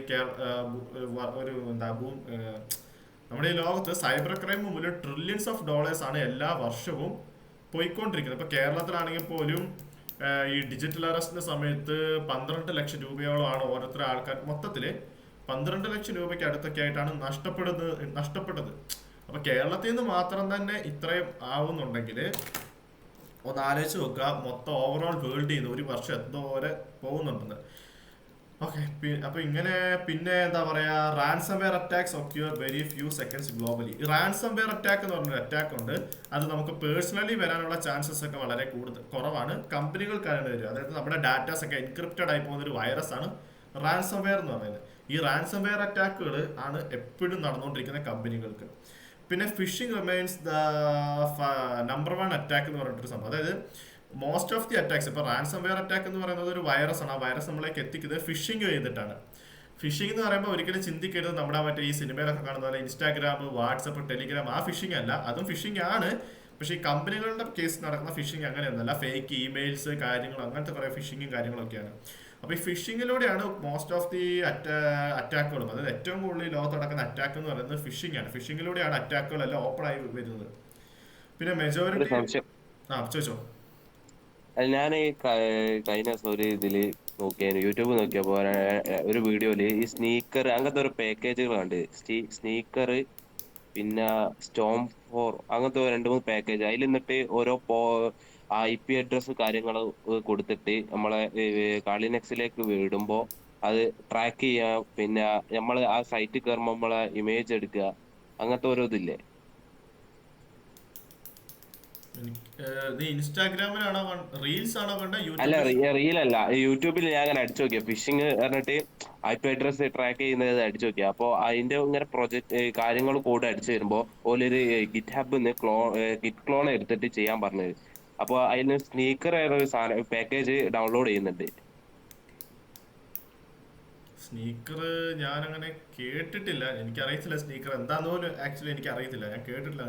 അത് ഒരു യൂട്യൂബിൽ നിന്ന് കണ്ട, യൂട്യൂബ് പേര് അറിയില്ല, അതിൽ കണ്ടതാ. വെറുതെ അങ്ങനെ ടെസ്റ്റ് ചെയ്ത് നോക്കിയാ. എന്നിട്ട് നിനക്ക് കിട്ടിയോ? ഓ കിട്ടി, സംഭവം കിട്ടി. എന്നിട്ട് ഞാൻ ലിങ്ക് നമ്മൾ ഫോണിൽ കൊടുക്കുമ്പോ ആദ്യം ഇത് വരുന്നുണ്ട്, സെക്യൂരിറ്റി കാര്യങ്ങൾ വരുന്നുണ്ട്. അതല്ല, ആക്ച്വലി ഈ ടൂളിന്റെ പ്രവർത്തനം എന്താ ചെയ്യുന്ന ഈ ടൂള്? അല്ലെങ്കിൽ ആ ഒരു അല്ല, ഫിഷിംഗ് തന്നെ. അല്ല, ഫിഷിംഗ് ഓക്കെ, അതെന്താ ചെയ്യുന്നേ? ഒരു പ്രോസസ്സും കാര്യങ്ങളും എന്താ? അതുകൊണ്ട് നിനക്ക് എന്താ കിട്ടുന്നേ? അത് ചെയ്യുമ്പോ എന്താ കിട്ടുന്നേ അതിനകത്ത്? ഞാൻ വെറുതെ യൂട്യൂബിൽ അടിച്ചു നോക്കിയ ഫിഷിങ് എങ്ങനെ ചെയ്യാന്ന് കാര്യങ്ങൾ അടിച്ചു നോക്കിയപ്പോ ഇങ്ങനത്തെ ഒരു വീഡിയോ വന്ന് ഞാന് ഓൺ ചെയ്യുന്ന അതേ കോഡും കാര്യങ്ങളും അടിച്ച് അങ്ങനെ ഓന്റെ ഒരു ഗിറ്റാപ്പിൽ നിന്ന് ഒരു ലിങ്ക് എടുത്ത്, സോഴ്സ് കോഡിലുള്ള ഒരു ലിങ്ക് എടുത്ത് അത് ഞാൻ കോഡ് പോയിട്ട് ഗിറ്റ് ക്ലോൺ അടിച്ച് അവിടെ പേസ്റ്റ് ചെയ്ത് അപ്പോ അതിന്റെ ഒരു ഇത് പാക്കേജ് വന്നാണ് സ്നീക്കർ പറഞ്ഞത്. അതില് ഓരോ അഡ്രസ് മാതിരി ഓരോ സാധനം വന്ന്. അപ്പൊ അതിൽ ഏതോ ഒരു നമ്പർ അടിച്ചപ്പോ എനിക്ക് ഒരു ലിങ്ക് കിട്ടി. ഞാൻ ആ ലിങ്ക് നേരെ ഫോണിലേക്ക് കോപ്പി പേസ്റ്റ് ചെയ്ത് അത് ഞാൻ ക്ലിക്ക് ചെയ്തപ്പോ ഇന്റെ കാര്യങ്ങൾ, അതായത് ഞാൻ ഇന്റെ ഫോണില് മൊത്തം ആക്സസ് എനിക്ക് ആ ഇതിൽ കിട്ടി. ആണോ? ആ ഓക്കെ, ഞാൻ ആ സ്നീക്കറിനെ പറ്റി അങ്ങനെ എനിക്ക് അറിയത്തില്ലായിരുന്നു. ഞാൻ എന്തായാലും ഒന്ന് ചെക്ക് ചെയ്തിട്ട് ഞാൻ നാളെ പറഞ്ഞുതരാം.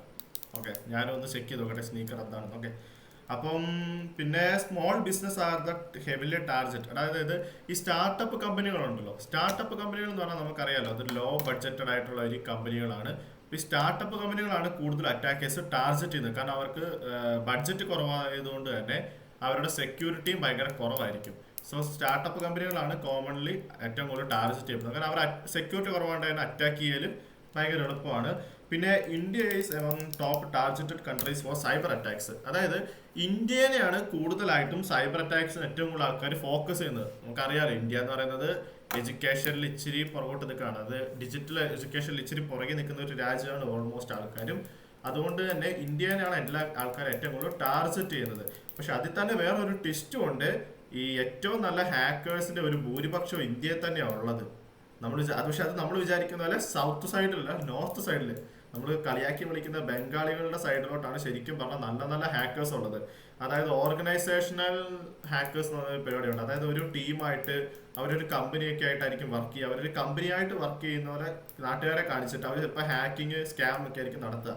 നമ്മുടെ നോർത്ത് സൈഡിലൊക്കെ അങ്ങനെ കുറെ പരിപാടി നടക്കുന്നുണ്ട്. പക്ഷെ ഇവരാരും ഒരിക്കലും ഇന്ത്യക്കാരെ ആയിരിക്കില്ല ടാർഗറ്റ് ചെയ്യുന്നത്. ഇവരൊക്കെ ടാർഗറ്റ് ചെയ്യുന്നത് വിദേശികളെ. കാരണം ഇന്ത്യയിൽ നിന്ന് നമുക്ക് മാക്സിമം എത്ര പൊട്ടിക്കാൻ പറ്റുമെന്ന് നമുക്ക് അറിയാലോ, ഭയങ്കര കുറവാണ്.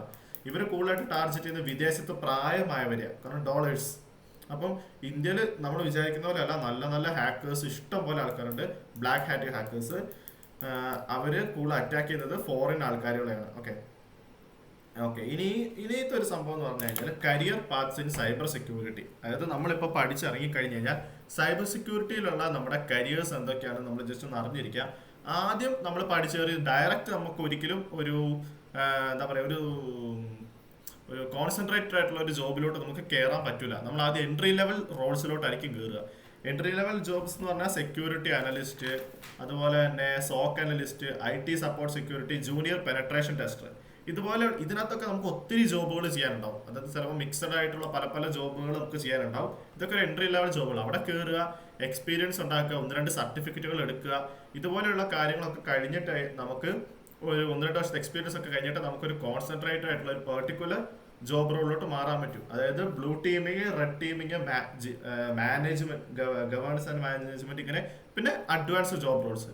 ഇപ്പൊ ഡിഫൻസീവ് റോള്, ഡിഫൻസീവ് എന്ന് പറഞ്ഞാൽ ഡിഫൻഡ് എന്ന് പറഞ്ഞാൽ എന്താ, ഒരു സംരക്ഷണം അല്ലെങ്കിൽ അങ്ങനത്തെ ഒരു കാര്യം. ഇത് അറ്റാക്കിങ് കാര്യങ്ങളൊന്നും അല്ല, ഒരു security level, complete security level ഉള്ള ഒരു ജോബ് റോളാണ് ഡിഫൻസീവ് അല്ലെങ്കിൽ ബ്ലൂ ടീമിംഗ് എന്ന് പറയും. അതായത് SOC analyst, incident responder, threat hunter, security engineer, digital forensic expert.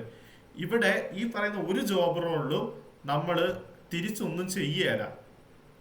Soak analyst എന്ന് പറഞ്ഞു കഴിഞ്ഞാൽ ഫുൾ ടൈം മോണിറ്ററിംഗ് ആണ്. അതായത് നമ്മുടെ കമ്പനിയുടെ സെർവറുകൾ എന്താ നടക്കുന്നത്, കമ്പ്യൂട്ടറുകൾ എന്താ നടക്കുന്നത്, ഇങ്ങനെ ഇത് മോണിറ്റർ ചെയ്തുകൊണ്ടിരിക്കൽ മാത്രമാണ് സോക്ക് അനലിസ്റ്റിന്റെ ജോലി. ഓക്കെ, അയാൾക്ക് തിരിച്ചൊന്നും ചെയ്യേണ്ട. എന്തെങ്കിലും തെറ്റായിട്ട് കണ്ടു കഴിഞ്ഞാൽ അയാൾ അത് സോക്ക് L2ലേക്ക് റിപ്പോർട്ട് ചെയ്യും, L2 L3ലേക്ക് റിപ്പോർട്ട് ചെയ്യും, അവിടുന്ന് അത് മാനേജ്മെന്റിലേക്ക് റിപ്പോർട്ട് ചെയ്യുന്നത്. അല്ലാതെ അവർ തിരിച്ചൊന്നും പെട്ടെന്ന് ചെയ്യണ്ട.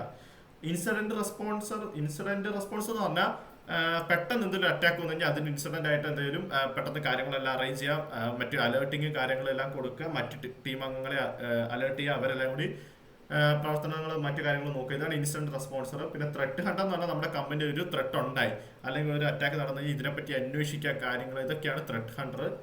പിന്നെ security engineer, digital forensic expert. Forensic expert ആണ് ശരിക്കും നമ്മുടെ ഒരു കമ്പനിയിൽ അറ്റാക്ക് നടന്നു കഴിഞ്ഞാൽ എന്തുകൊണ്ട് ഈ അറ്റാക്ക് നടന്നു, എന്തൊക്കെ സംഭവിച്ചു, ഇനിയും ഈ അറ്റാക്ക് നടക്കാൻ ചാൻസ് ഉണ്ടോ, ഇതാണ് ഫോറൻസിക് ആൾക്കാർ നോക്കുക. ഇനി ഒഫൻസീവ് റോൾസിലോട്ട് പോയി കഴിഞ്ഞ് കഴിഞ്ഞാൽ ഇവിടെ സെക്യൂരിറ്റി ഒന്നുമില്ല, കംപ്ലീറ്റ് നമ്മൾ അങ്ങോട്ട് ചെയ്യുന്ന പരിപാടിയാണ്. ഓക്കെ, ഇത് റെഡ് ടീമിംഗ് എന്നാണ് പറയുക, red team. Okay, red team job Rolls വരുന്നതാണ് എത്തിക്കൽ ഹാക്കർ, അതുപോലെ തന്നെ penetration tester, bug bounty Hunter, red team operator. അതായത് ഇവിടെ എല്ലായിടത്തും നമ്മൾ ചെയ്യുന്നത് എന്താ, നമ്മൾ നമ്മുടെ കമ്പനീനെ തന്നെ ഹാക്ക് ചെയ്ത് നോക്കുക. നമ്മളൊരു റിയൽ അറ്റാക്കറായി മാറിയിട്ട് എങ്ങനെയൊക്കെ ഒരു അറ്റാക്കർ നമ്മുടെ കമ്പനീനെ അറ്റാക്ക് ചെയ്യും അങ്ങനെയൊക്കെ നമ്മൾ ആലോചിച്ച് നമ്മൾ തന്നെ നമ്മുടെ കമ്പനീനെ അറ്റാക്ക് ചെയ്യണം. ഇതാണ് റെഡ് ടീം ചെയ്യുക. നമുക്ക് അവിടെ സെക്യൂരിറ്റി കാര്യങ്ങളൊന്നും നോക്കണ്ട, നമ്മൾ നമ്മുടെ കമ്പനീനെ ഇഷ്ടമുള്ള രീതിയിലൊക്കെ ഹാക്ക് ചെയ്യുക. കാരണം ഒരിക്കലും ഒരു ഹാക്കർ സെക്യൂരിറ്റി നോക്കിയിട്ടായിരിക്കില്ല നമ്മുടെ കമ്പനിയെ ഹാക്ക് ചെയ്യുക. അത് തന്നെ നമ്മൾ നമ്മളും അത് തന്നെ ആയിരിക്കും ഒക്കെ ചെയ്യാം. ഇനി സൈബർ സെക്യൂരിറ്റി തന്നെ ഗവേണൻസ് അല്ലെങ്കിൽ മാനേജ്മെന്റിന്റെ ഒരു ഏരിയ ഉണ്ട്. അതായത് സെക്യൂരിറ്റി അല്ല, ഒഫൻസീവ് അല്ല, ഡിഫൻസീവ് അല്ല, മാനേജ്മെന്റ് കാര്യങ്ങൾ. സൈബർ സെക്യൂരിറ്റിയിലെ മാനേജ്മെന്റ് കാര്യങ്ങൾ ചില ജോബ് റോൾസ് ഉണ്ട്. അതെന്ന് പറഞ്ഞു കഴിഞ്ഞാൽ risk analyst, compliance officer, security auditor, GRC specialist എന്ന് പറഞ്ഞ കുറച്ച് റോൾസ് ഉണ്ട്. ഇതൊക്കെ മാനേജ്മെന്റ് കാര്യങ്ങളാണ്. സൈബർ സെക്യൂരിറ്റി ആൾക്കാരുടെ മാനേജ്മെന്റ് കാര്യങ്ങൾ, ഇതിന്റെ റിസ്കിനെ പറ്റി അന്വേഷിക്കുക, റിസ്കിന്റെ സ്റ്റാറ്റിസ്റ്റിക്സ് നോക്കുക, ഇതിപ്പോ തന്നെ എന്താ പറയുക ഫിക്സ് ചെയ്യേണ്ട കാര്യങ്ങളാണോ എന്നൊക്കെ ഒന്ന് നോക്കാം. ഇങ്ങനത്തെ കുറച്ച് കാര്യങ്ങൾ നോക്കുന്ന മാനേജ്മെന്റ് കാര്യങ്ങൾ നോക്കുന്ന ഒരു ടീമാണ് മാനേജ്മെന്റ് ടീം സൈബർ സെക്യൂരിറ്റിയിൽ. ഇനി കുറെ കൂടി അഡ്വാൻസ്ഡ് ആയിട്ടുള്ള കുറച്ച് ജോബ് റോൾസ് ഉണ്ട്. ഇതൊക്കെ ഹൈ പെയ്ഡ് ജോബ് റോൾസ് ആണ്. Cloud security operator cloud security engineer, malware analyst, security architect, cyber security consultant. Cloud security ചിലപ്പോൾ നിങ്ങൾ കേട്ടിട്ടുണ്ടാവും. എൻ്റെ ഒരു അറിവിൽ ക്ലൗഡ് സെക്യൂരിറ്റി എഞ്ചിനീയർ എന്ന് പറഞ്ഞാൽ ഏറ്റവും ഹൈ പെയ്ഡ് ജോബാണ്. അതിന് കാരണം എന്താണെന്ന് വെച്ചാൽ ക്ലൗഡ് സെക്യൂരിറ്റി അതുപോലെ ബുദ്ധിമുട്ടാണ്. ക്ലൗഡ് സെക്യൂരിറ്റി എന്ന് പറഞ്ഞാൽ വലിയ സംഭവമൊന്നുമില്ല. ഈ വലിയ ഒരു സെർവറുകൾ തന്നെ നമുക്ക് ഈ ആമസോണിന്റെ AWS അതൊരു ക്ലൗഡാണ്, ക്ലൗഡ് സർവീസ് ആണ്. ഇതുപോലെയുള്ള ക്ലൗഡ് സെക്യൂരിറ്റി എഞ്ചിനീയർ ആവാന്ന് പറഞ്ഞാൽ നല്ല ഹൈ പെയ്ഡ് ജോബാണ്. കാരണം അതുപോലെ ഭയങ്കര ബുദ്ധിമുട്ടുള്ള ഒരു ജോലിയാണ്. അത് അഡ്വാൻസ്ഡ് ജോബ് റോളാണ്. അതുപോലെ തന്നെ മാൽവെയർ അനലിസ്റ്റ്, അതായത് മാൽവെയറുകൾ ക്രിയേറ്റ് ചെയ്യുക, മാൽവെയറുകളെ പറ്റി പഠിക്കുക, സ്വന്തമായിട്ട് നമ്മളത് പരീക്ഷിച്ച് നോക്കുക, അതിന്റെ എഫക്റ്റ്, ഡിഫക്റ്റ്, അതിന്റെ വീക്ക്നെസ്, അതിനെ എങ്ങനെയൊക്കെ കൂടുതൽ ഡേഞ്ചർ ആക്കുക. ഇങ്ങനെ മാൽവെയർ അനലൈസിസ് ചെയ്യുന്ന മാൽവെയർ അനലിസ്റ്റ് ജോബ് റോളും നല്ല ഹൈപ്പേഡ് ജോബ് റോളാണ്. പിന്നെ സെക്യൂരിറ്റി ആർക്കിടെക്ട്, സെക്യൂരിറ്റിനെ പറ്റിയുള്ള നിർദ്ദേശങ്ങൾ കൊടുക്കുക, അതായത് ഇന്ന സെക്യൂരിറ്റികളുടെ പുതിയ പുതിയ സെക്യൂരിറ്റി കാര്യങ്ങളൊക്കെ നിർദ്ദേശിക്കുന്ന, സെക്യൂരിറ്റീനെ ബിൽഡ് ചെയ്തെടുക്കുന്ന, സെക്യൂരിറ്റി കോൺസെപ്റ്റ്സിനെ ബിൽഡ് ചെയ്തെടുക്കുന്ന സെക്യൂരിറ്റി ആർക്കിടെക്ട് ഉണ്ട്. പിന്നെ cyber security consultant. Cyber security consultant എന്ന് പറഞ്ഞാൽ അതിന് പല പല രീതിയുണ്ട്. കമ്പനികൾക്കുള്ള സൈബർ സെക്യൂരിറ്റി കൺസൾട്ടന്റ് ഉണ്ട്, അതുപോലെ തന്നെ നല്ല പേഴ്സണൽ സൈബർ സെക്യൂരിറ്റി കൺസൾട്ടന്റ് ഉണ്ട്.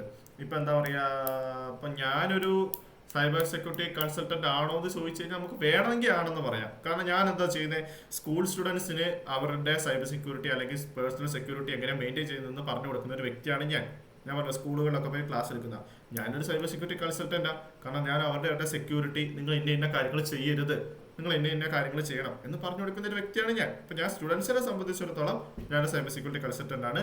പക്ഷെ ഓർഗനൈസേഷനെ സംബന്ധിച്ചിടത്തോളം അങ്ങനെയല്ല, അത് എൻറ്റയർലി വേറെ സംഭവമാണ്, ഭയങ്കര ഹൈപ്പേഡ് ആയിട്ടൊരു ജോബാണ്. ഓക്കെ, അപ്പൊ ഇന്നത്തെ ഈ നമ്മളിപ്പോ സത്യം പറഞ്ഞാൽ ഒന്നാമത്തെ ഒരു ചാപ്റ്ററേ കഴിഞ്ഞു കേട്ടോ, തിയറിയുടെ ഒരു ചാപ്റ്റർ കഴിഞ്ഞു. ഇന്നത്തെ ഒരു എൻറ്റയർ ചാപ്റ്ററിന്റെ ഒരു ചുരുക്കം എന്താന്ന് പറഞ്ഞു കഴിഞ്ഞാല്, cyber security protects digital assets from threats by reducing vulnerabilities and minimising risks understand. Okay, cyber security എന്ന് പറഞ്ഞു കഴിഞ്ഞാൽ ഡിജിറ്റൽ അസറ്റ്സിലെ പ്രൊട്ടക്ട് ചെയ്യുക, ഡിജിറ്റൽ അസറ്റ്സിനെ പ്രൊട്ടക്ട് ചെയ്യുക, അതായത് ത്രെഡ്സിൽ നിന്ന് പ്രൊട്ടക്ട് ചെയ്യുക. എങ്ങനെ? വൾനറബിലിറ്റിയും റിസ്ക്കും കുറച്ചുകൊണ്ട് നമ്മുടെ ത്രെട്ടുകളിൽ നിന്ന് നമ്മൾ നമ്മുടെ ഡിജിറ്റൽ അസറ്റ്സിനെ പ്രൊട്ടക്ട് ചെയ്യുക എന്ന് പറയുന്നതാണ് സൈബർ സെക്യൂരിറ്റി എന്ന് പറയുന്ന സംഭവം. ഇന്ന് നമ്മൾ പറഞ്ഞു മൊത്തം. അതുപോലെ തന്നെ understand core concepts of cyber security like threat, vulnerability, risk, attacks, surface, build the foundation became അത് വരെ.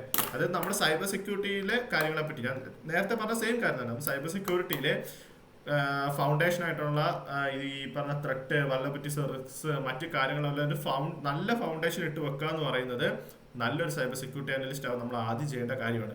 ഞാൻ നേരത്തെ പറഞ്ഞ പോലെ തന്നെ നല്ലൊരു ഫൗണ്ടേഷൻ ഉണ്ടെങ്കിൽ മാത്രമേ നമുക്ക് നല്ലൊരു സൈബർ സെക്യൂരിറ്റി അനലിസ്റ്റ് ആവാനും പറ്റൂ. ഇപ്പം നിങ്ങൾ ക്രിസ്ത്യൻസ് അല്ലാത്തതുകൊണ്ട് ഞാനൊരു ഉദാഹരണം പറഞ്ഞുതരാം. അതൊരു ബൈബിളിലുള്ള ഒരു ഉദാഹരണമാണ്. ബൈബിളിൽ 2 വീട് വെക്കുന്നവരെ പറ്റി ഒരു ചെറിയൊരു സ്റ്റോറി ഉണ്ട്. അതായത് ഒരാള് വീട് വെക്കുന്നത് മണലുമയാണ്, മണലില്, മറ്റൊരാൾ വീട് വെക്കുന്നത് പാറയിലുമാണ്. അപ്പൊ ഈ മണലിൽ വീട് വെച്ച ആൾക്ക് എന്നാ പറ്റിയെന്ന് വെച്ച് കഴിഞ്ഞാൽ കൊടുങ്കാറ്റുണ്ടായി, ഒരു പ്രളയം ഉണ്ടായപ്പോൾ എന്ത് പറ്റി, ഇയാളുടെ വീട് ഇടിഞ്ഞു പൊളിഞ്ഞ് താഴെ ഉണ്ട്. കാരണം ഇയാൾക്ക് ഫൗണ്ടേഷൻ ഒന്നുമില്ല, അയാൾ മണലുമയാണ് വീട് വെച്ചിരിക്കുന്നത്. പക്ഷെ അതേസമയം മറ്റേ ആള് വീട് വെച്ചിരിക്കുന്നത് പാറയിലായതുകൊണ്ട് തന്നെ അതിന്റെ ഫൗണ്ടേഷൻ ഭയങ്കര സ്ട്രെങ്ത് ഉള്ളതാണ്. അപ്പൊ കാറ്റുണ്ടായാലും പ്രളയം ഉണ്ടായാലും ഇയാളുടെ വീട് എപ്പോഴും സ്ട്രോങ് ആയിരിക്കും. അതുപോലെ തന്നെ നമ്മൾ നല്ലൊരു ഫൗണ്ടേഷൻ സൈബർ സെക്യൂരിറ്റിയിൽ ഇട്ട് വെച്ചില്ലെങ്കിൽ എന്താ പറ്റുക, ഒരു കുറച്ച് വർഷം കഴിഞ്ഞ് കഴിഞ്ഞാൽ നമ്മളെക്കാളും നല്ല കഴിവുള്ളവനെ കണ്ടു കഴിഞ്ഞാൽ നമ്മുടെ ജോബ് റോൾ എപ്പോൾ വേണേലും തെറിച്ചു പോകും. അതുപോലെ തന്നെ ഇപ്പൊ AI യുഗമാണ്, നമ്മൾ AI ആയിട്ട് നന്നായിട്ട് അപ്ഡേറ്റഡ് ആയിട്ടിരിക്കണം. AI ഒരിക്കലും സൈബർ സെക്യൂരിറ്റി ജോബ് റോളിനെ റീപ്ലേസ് ചെയ്യുന്ന ഒരു പേടി നമുക്ക് വേണ്ട. അതായത് ഇപ്പൊ AI എത്ര വളർന്നാലും ശരി സൈബർ സെക്യൂരിറ്റി ജോബ് റോളിനെ റീപ്ലേസ് ചെയ്യാൻ പറ്റൂല. ഇപ്പം AIക്ക് പോലും എന്തൊക്കെ സെക്യൂരിറ്റി വീക്ക്നെസ് ഉണ്ട് നിങ്ങൾ കേട്ടിട്ടുണ്ടാവും. പ്രോംപ്റ്റ് ഇൻജെക്ഷൻ എന്ന് പറഞ്ഞൊരു കാര്യം കേട്ടിട്ടുണ്ടോ? Prompt injection. നമുക്ക് AI ചാറ്റ് ബോട്ടിനെ പറഞ്ഞ് വശീകരിച്ച് നമുക്ക് ഇഷ്ടമുള്ള എന്തും പറയിപ്പിക്കാൻ പറ്റുന്ന രീതിയിൽ കൊണ്ടുവരാൻ പറ്റുന്ന ഒരു പരിപാടിയാണ് പ്രോംപ്റ്റ് ഇൻജെക്ഷൻ എന്ന് പറയാം. സോ അത് AIയുടെ ഒരു വീക്ക് പോയിന്റ് ആണ്. അപ്പൊ AIക്ക് പോലും ഇങ്ങനെ കുറെ പ്രശ്നങ്ങൾ ഉള്ളതുകൊണ്ട് തന്നെ ഇനി AI എത്ര നെറ്റ്വർക്ക് വളരും തോറും സൈബർ സെക്യൂരിറ്റിയുടെ ചാൻസസ് കൂടുകയുള്ളൂ. അതുകൊണ്ട് സൈബർ സെക്യൂരിറ്റി ഒരിക്കലും AI റീപ്ലേസ് ചെയ്യൂല, അതോർത്ത് ഒരിക്കലും പേടിക്കണ്ട. ഓക്കെ, പക്ഷേ AIക്കും നമ്മളെ റീപ്ലേസ് ചെയ്യാൻ പറ്റും, നമ്മുടെ ജോബ് പോവുകയും ചെയ്യും എപ്പം നമ്മൾ അപ്ഡേറ്റഡ് ആയിട്ട് ഇരുന്നില്ലെങ്കിൽ. സൈബർ സെക്യൂരിറ്റി എന്ന് പറയുന്നത് ഡേ ടു അപ്ഡേറ്റഡ് ആയിരിക്കണം. നമ്മൾ എല്ലാ ദിവസവും അപ്ഡേറ്റഡ് ആയിരിക്കണം. കാരണം ഇന്നുള്ള അറ്റാക്ക് ആയിരിക്കില്ല നാളെ ഉള്ളത്, ഇന്നുള്ള വൾനറബിലിറ്റി ആയിരിക്കില്ല നാളെ ഉള്ളത്. സോ നമ്മൾ എല്ലാ ദിവസവും അപ്ഡേറ്റഡ് ആയിക്കൊണ്ടേയിരിക്കണം. നമ്മൾ മാക്സിമം അന്വേഷിക്കുക. ഓക്കെ, പിന്നെ എനിക്ക് നിങ്ങളോട് പറയാനുള്ള ഒരു കാര്യം എന്ന് പറഞ്ഞു കഴിഞ്ഞാൽ, ഒരിക്കലും ഒരു ഇൻസ്റ്റിറ്റ്യൂഷന് എല്ലാ കാര്യവും പഠിപ്പിച്ചു തരാൻ പറ്റൂല. ഒരു ലിമിറ്റേഷൻ ഉണ്ട്. അതല്ലെങ്കിൽ എന്താ പറയുക, ആർക്കാണേലും ഇൻസ്റ്റിറ്റ്യൂഷൻ ആണേലും ശരി, ആർക്കാണേലും ഒരു പരിധിക്കപ്പുറമുള്ള ഒരു കാര്യവും പഠിപ്പിച്ചു തരാൻ പറ്റൂല. അത് ഒരു ഇൻസ്റ്റിറ്റ്യൂഷൻ ഇപ്പോൾ ജോബ് പ്ലേസ്മെന്റ് സപ്പോർട്ട് തരുന്നുണ്ടെങ്കിൽ പോലും അവർ പഠിപ്പിച്ചു തന്നതുകൊണ്ട് മാത്രം നമുക്ക് ഒരിക്കലും ഒരു ജോബിലോട്ട് എത്താൻ പറ്റൂല. നമ്മുടെ ഒരു പേഴ്സണൽ എഫേർട്ട് വേണം. നമ്മുടെ ഒരു പേഴ്സണൽ എഫേർട്ട് ഇല്ലെങ്കിൽ നമുക്ക് ഒരിക്കലും ഒരിടത്ത് എത്താൻ പറ്റൂല. നമ്മൾ അന്വേഷിക്കുക. ഒരു നല്ല സൈബർ സെക്യൂരിറ്റി അനലിസ്റ്റിന് വേണ്ട ഏറ്റവും നല്ല സ്കിൽ എന്ന് പറഞ്ഞാൽ സെർച്ച് ചെയ്ത് പോകാനുള്ള ഒരു കഴിവാണ്. സെർച്ച് ചെയ്ത് പോകാനുള്ള ഒരു കഴിവ്, ക്ഷമ, ഈ രണ്ട് സ്കില്ലുണ്ടെങ്കിൽ നമുക്ക് നല്ലൊരു നിലയിൽ എത്താൻ പറ്റും. ഓക്കെ, ഈ രണ്ട് കഴിവാണ് ഒരു സൈബർ സെക്യൂരിറ്റി അനലിസ്റ്റിനെ സംബന്ധിച്ചിടത്തോളം ഏറ്റവും അധികം വേണ്ടത്. അന്വേഷിക്കുക, നമുക്ക് വേണ്ടത് കിട്ടുന്നോടെ വരെ നമ്മൾ അന്വേഷിക്കുക. അതിന് ഇന്ന സ്ഥലങ്ങളിൽ നിന്നില്ല, പരിധികളല്ല, ഒന്നുമില്ല. അന്വേഷിച്ചുകൊണ്ടേയിരിക്കുക, കിട്ടുന്നോടെ വരെ അന്വേഷിക്കുക. അതാണ് നമ്മൾ ചെയ്യേണ്ടത്. കിട്ടിയിട്ടേ നമ്മൾ ബാക്കപ്പ് ചെയ്യാൻ പാടുള്ളൂ. കിട്ടുന്നോടെ വരെ അന്വേഷിച്ചുകൊണ്ടിരിക്കുക. അതുപോലെ തന്നെ ക്ഷമ, ഇങ്ങനെ ഇരുന്ന് ചെയ്യാനുള്ള ഒരു ക്ഷമയും വേണം. ഈ രണ്ട് കാര്യങ്ങളാണ് ഒരു സൈബർ സെക്യൂരിറ്റി അനലിസ്റ്റിനെ സംബന്ധിച്ചിടത്തോളം ആൾക്ക് ഏറ്റവും അധികം വേണ്ടത്. ഓക്കെ, അപ്പൊ ഇതാണ് ഇന്നത്തെ മൊത്തം എനിക്ക് നിങ്ങളോട് പറയാനുള്ളത്. പിന്നെ നമ്മൾ ഇനി ഇപ്പൊ നമ്മുടെ ഒരു ചാപ്റ്റർ, ഒന്നാമത്തെ മൊഡ്യൂളിന്റെ ഒരു ചാപ്റ്ററെ കഴിഞ്ഞിട്ടുള്ളൂ. നമുക്ക് ഇനി കുറെ ചാപ്റ്റേഴ്സ് ഉണ്ട്. നമ്മളൊരു മൂന്നാമത്തെ മൊഡ്യൂൾ തൊട്ടാണ് പ്രാക്ടിക്കൽ തുടങ്ങുക. ഓക്കെ, അത് വേറെ തിയറി ആയിരിക്കും. ഇതിപ്പോ ഈ ഒന്നാമത്തെ ചാപ്റ്ററും ഫസ്റ്റ് ഡേ ആയതുകൊണ്ടാണ് ഇത്രയും തിയറികൾ കേട്ടത്. പതിയെ പതിയെ തിയറിയുടെ അളവ് കുറയും, ചാപ്റ്ററുകളുടെ വലുപ്പവും കുറയും. പിന്നെ നമ്മൾ മൂന്നാമത്തെ മൊഡ്യൂളൊക്കെ പെട്ടെന്ന് എത്തും. പിന്നെ പ്രാക്ടിക്കൽ തുടങ്ങി കഴിഞ്ഞാൽ നമുക്ക് സുഖമായിട്ട് കാര്യങ്ങളോ. എങ്കിൽ പോലും പ്രാക്ടിക്കൽ ഇടയ്ക്കും കുറച്ചൊക്കെ തിയറി ഉണ്ടാവും കേട്ടോ. അപ്പോൾ ഇതാണ് ഇന്നത്തെ മൊത്തം കാര്യങ്ങൾ. പിന്നെ നമ്മുടെ ടൂൾസ്, നമ്മൾ AI പറ്റിയൊക്കെ ചെറുതായിട്ടൊന്ന് പരിചയപ്പെടും. നമുക്ക് വേണ്ട രീതിയിൽ AI ഉപയോഗിക്കുക എന്ന് പറഞ്ഞു കഴിഞ്ഞാൽ ഞാൻ ഒരു സാധനം കാണിച്ചു തരാം. ഓക്കെ, ഒരു മിനിറ്റ്.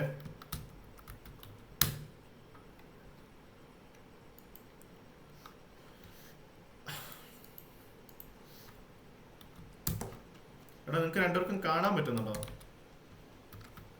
ഓ, ഓക്കെ, സ്ക്രീനാ.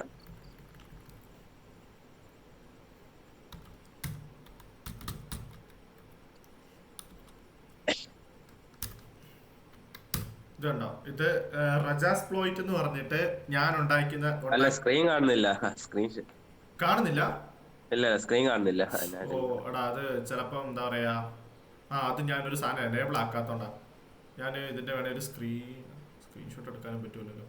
കുഴപ്പമില്ല, ഞാൻ നിങ്ങൾക്ക് കാണിച്ചു പിന്നെ കാണിച്ചു തന്നോളാം കേട്ടോ. അടുത്ത ദിവസം ഞാൻ കാണിച്ചു. ഞാനൊരു സാധനം എനേബിൾ ആക്കാൻ മറന്നുപോയി. കുഴപ്പമില്ല. ഓക്കെ, അതായത് ഞാനും ഇതേപോലെ ഞാൻ തുടങ്ങിയ സമയത്ത് തന്നെ എൻ്റെ ഫസ്റ്റ് സെക്കൻഡ് മന്തിലായപ്പോഴത്തേക്കും തന്നെ ഞാൻ തന്നെ സ്വന്തമായിട്ട് ക്രിയേറ്റ് ചെയ്ത ഒരു അറ്റാക്കിംഗ് ഫ്രെയിം വർക്ക് ഉണ്ട്, റജാസ്പ്ലോയിറ്റ് എന്നൊക്കെ പറഞ്ഞിട്ട്. കംപ്ലീറ്റ്ലി ChatGPT വെച്ച് ഉണ്ടാക്കിയതാണ്.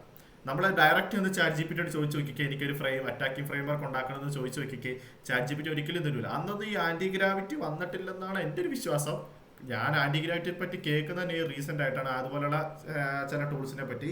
അപ്പൊ കാരണം എൻ്റെ അറിവ് പരിമിതമായിരുന്നു. ഞാൻ അന്ന് ChatGPT വെച്ചിട്ട് മാത്രം ഉണ്ടാക്കിയ ടൂൾസ് ആണ് ഈ പറയുന്ന റജാസ്പ്ലോയിറ്റ് എന്ന ഫ്രെയിം വർക്ക്. ഇതിനകത്ത് റെക്കഗ്നൈസൻസ് വരുന്നുണ്ട്, അറ്റാക്സ് വരുന്നുണ്ട്, ഹണി പോട്ട് കാര്യങ്ങൾ വരുന്നുണ്ട്, റിപ്പോർട്ടും കാര്യങ്ങൾ വരുന്നുണ്ട്, ഫോറൻസിക്സ് വരുന്നുണ്ട്, മോണിറ്ററിങ് വരുന്നുണ്ട്. ഇതുപോലത്തെ എല്ലാ കാര്യങ്ങളും കവർ ചെയ്തിട്ടുള്ള ഒരു ടൂളാണ് റജാസ്പ്ലോയിറ്റ്. നിലവിൽ അതിന് കുറച്ച് ബഗും കാര്യങ്ങളും ഉണ്ട്. അതൊക്കെ ഫിക്സ് ചെയ്തിട്ട് ഞാൻ നിങ്ങൾക്കും ആ സാധനം ഇൻസ്റ്റാൾ ചെയ്യാനുള്ള ലിങ്ക് അയച്ചു തരാം എൻ്റെ GitHubന്റെ. ഓക്കെ, അപ്പം നമ്മളും ഇപ്പം നാളെ ഇതുപോലെ നിങ്ങളും സ്വന്തമായിട്ട് ടൂൾസ് ഒക്കെ ബിൽഡ് ചെയ്യണം, കാര്യങ്ങളൊക്കെ ചെയ്യാനുണ്ട്. നമ്മൾ ആ നിലയിലെത്തും. നമ്മൾ ലാസ്റ്റ് ആവുമ്പോഴത്തേക്കും നമുക്ക് കുറച്ച് കാര്യങ്ങളൊക്കെ പഠിപ്പിച്ച് സെറ്റാക്കാം. പിന്നെ നമുക്ക് പ്രസന്റേഷൻസ് വരുന്നുണ്ട്, കുറച്ച് നിങ്ങൾക്ക് എന്താ പറയുക, അസൈൻമെന്റ്സ് കാര്യങ്ങൾ, പിന്നെ ഏറ്റവും ലാസ്റ്റ് എക്സാമും കാര്യങ്ങളൊക്കെ വരും. അപ്പോൾ ഒരു 6 മാസത്തെ കോഴ്സ് അല്ലെങ്കിൽ 8 മാസത്തെ കോഴ്സിലെടുക്കുന്നതിൻ്റെ എല്ലാ സാധനത്തിൻ്റെ ബേസിക്സ് ആ 8 മാസത്തെ കോഴ്സിലൊക്കെ എന്തായാലും പ്രസന്റേഷനും അസൈൻമെന്റ്സ് ഉണ്ടാവും. അതുപോലും നമ്മൾ ഈ 2 മാസത്തെ കോഴ്സിൽ കവർ ചെയ്യുന്നുണ്ട്. സോ നിങ്ങൾ ഏറ്റവും നന്നായിട്ട് ഈ ക്ലാസ് മുഴുവൻ അറ്റൻഡ് ചെയ്യാം. എന്താ പറയുക, നിങ്ങൾ ഒരിക്കലും പറ്റുന്നത്ര ആബ്സെന്റ് ആവാതിരിക്കാൻ നോക്കുക. കാരണം നിങ്ങൾ 2000 കോഴ്സ് അല്ലല്ലോ എടുത്തിരിക്കുന്നത്. അതുകൊണ്ട് തന്നെ നിങ്ങൾ മാക്സിമം ക്ലാസ്സുകളൊക്കെ അറ്റൻഡ് ചെയ്യാൻ ശ്രമിക്കുക. കാരണം മിസ്സായി കഴിഞ്ഞ് കഴിഞ്ഞാൽ രണ്ടാമത് കവർ ചെയ്യിച്ചിട്ട് ബുദ്ധിമുട്ടാണ്. എങ്കിൽ പോലും നിങ്ങൾക്ക് എന്തെങ്കിലും ഡൗട്ട് ഉണ്ടെങ്കിൽ എന്നെ വിളിച്ചാൽ മതി. പേഴ്സണലായിട്ട് വിളിച്ചു കഴിഞ്ഞാൽ ഞാൻ ഡൗട്ട്സ് ഒക്കെ ക്ലിയർ ചെയ്ത് തരും കേട്ടോ. എന്ത് ഡൗട്ട് ആണെങ്കിലും ചോദിച്ചോ, കുഴപ്പമൊന്നുമില്ല. പിന്നെ ഇതൊക്കെയാണ് ഇന്നത്തെ നമ്മുടെ ഓവറോൾ സാധനങ്ങൾ. നമ്മൾ സമയം എന്തായി? ഓക്കെ, 8:30. ഓക്കെ, 8:30 അരമണിക്കൂർ കൂടി ഉള്ളു അല്ലേ. അപ്പം ഇന്നത്തെ നമ്മൾ ഒരു ചാപ്റ്റർ തീർത്തു. നാളെ തൊട്ട് പടപടയെന്ന് നമ്മൾ നാളെ നിങ്ങൾക്ക് ക്ലാസ് ഇല്ല, നാളെ മറ്റേ ബാച്ച് ചേർക്കാം. ഇനി നമ്മൾ പടപടപടയെന്ന് കാര്യങ്ങളൊക്കെ തീർത്ത് പോകും കേട്ടോ. അപ്പോൾ ഇന്നത്തെ ഈ മൊത്തം പഠിപ്പിച്ച കാര്യങ്ങൾ, ഡൗട്ട് എന്തെങ്കിലും കാര്യങ്ങളുണ്ടോ? എന്തെങ്കിലും ഡൗട്ട് എന്തെങ്കിലും ഉണ്ട് നിങ്ങൾ ചോദിക്കട്ടെ കേട്ടോ. നാണോ അതൊന്നും വെച്ചിരിക്കരുത്. നിങ്ങൾക്ക് എന്തുണ്ടെങ്കിലും ചോദിക്കാം. കാരണം ഡൗട്ട്, നിങ്ങൾ പൈസ വന്നിട്ട് പഠിക്കുന്ന സാധനമാണ്. സോ നിങ്ങളുടെ ഡൗട്ട് തീർക്കാനാണ് നിങ്ങൾ ഇവിടെ വന്നിരിക്കുന്നത്. അതുകൊണ്ട് തന്നെ നിങ്ങൾ കംപ്ലീറ്റ് നിങ്ങളുടെ ഡൗട്ടുകൾ എന്താണെങ്കിലും കുഴപ്പമില്ല. ഇവിടെ നമ്മൾ 3 പേരല്ലേ ഉള്ളൂ. എന്തെങ്കിലും ഒക്കെ ഉണ്ടെങ്കിൽ ചോദിച്ചോളുക, ക്ലിയർ ചെയ്ത് തരാം.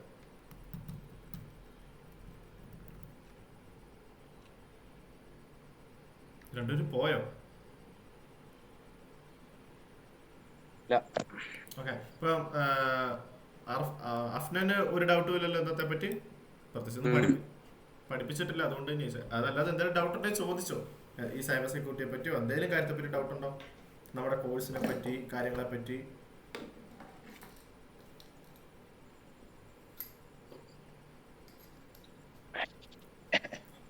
ഉണ്ടോ? ഓക്കെ, ഇല്ല. അനുഗ്രഹേ, എന്തേലും ഡൗട്ട് ഉണ്ടോ? ഇല്ല, ഇന്ന് പഠിപ്പിച്ച വലിയ കുഴപ്പമില്ല. ഓക്കെ, ഇന്ന് പഠിപ്പിച്ചതല്ലാതെ എന്തെങ്കിലും ഡൗട്ട് ഉണ്ടോ നമ്മുടെ എന്തെങ്കിലും കാര്യങ്ങളെ പറ്റി? അരമണിക്കൂർ ഇനിയും കിടക്കുക, അതുകൊണ്ട് ചോദിച്ചാ. ഇല്ല, ഡൗട്ടും കാര്യങ്ങളൊന്നുമില്ല. ഓക്കെ, ഇന്നത്തെ ക്ലാസ്സിനെ പറ്റിയുള്ള ഒരു അഭിപ്രായം എന്താ? സ്പീഡ് കൂടുതലാണോ? നിങ്ങൾക്ക് ഓക്കെ ആണോ? നാളെ തൊട്ടുള്ള ക്ലാസ്സുകളിൽ നിങ്ങൾക്ക് എന്തെങ്കിലും ചേഞ്ചസ് ഞാൻ വരുത്തേണ്ടതുണ്ടോ? അങ്ങനത്തെ എന്തെങ്കിലും സജഷൻസ് ഉണ്ടോ?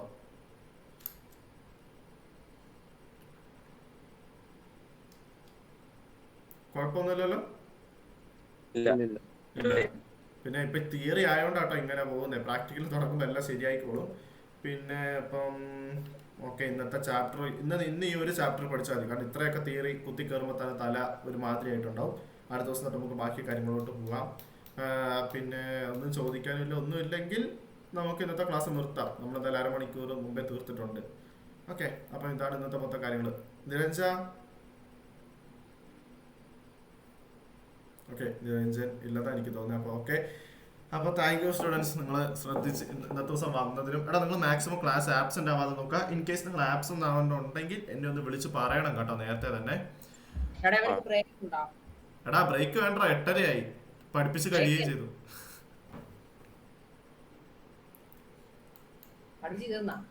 ഒരു ചാപ്റ്റർ തീർത്തു ഇന്നലെ. അവന്മാർ അത്രയും ഡൗട്ട് ചോദിച്ചുകൊണ്ടാണ് അത്രയും നീണ്ടു പോയത്. ഇവർക്ക് ഡൗട്ട് ഒന്നുമില്ല, ഇവരെല്ലാം ഓക്കെയാണ്. എടാ, ഇതൊക്കെ ഇപ്പഴാണ് ഇനി അടുത്ത ക്ലാസ്സിന്റെ ചോദ്യങ്ങൾ വരുമ്പോ ഇതൊക്കെയാണ് പഠിച്ചിരുന്നാ കളിക്കാൻ മതി. എന്ത് സംശയം ഉണ്ടെങ്കിൽ ചോദിക്കുക കേട്ടോ. എന്തായാലും നോട്ട്സ് ഏടാന്ന് മറ്റേ നെറ്റ്വർക്കിന്റെ കാണിച്ച നോട്ട്സും കൂടെ റൂട്ട് കൊടുക്കണം, മറ്റോ മാർക്കും കൂടെ. നെറ്റ്വർക്ക് ഏത്? മറ്റേ ഫൈബർ ഒപ്റ്റിക്കൽ കേബിൾ ഒക്കെ നീ അത് ഒരു കാണിച്ചു കൊടുത്തില്ലേ, ഒരു നോട്ട്? അതുകൂടെ മറ്റേ ഇന്നലത്തെ കൂടെ ഇവന്മാർക്ക് രണ്ടുപേർക്കും കൂടെ അയച്ചു കൊടുക്കാം. ഓക്കെ, അപ്പം വേറൊന്നുമില്ല.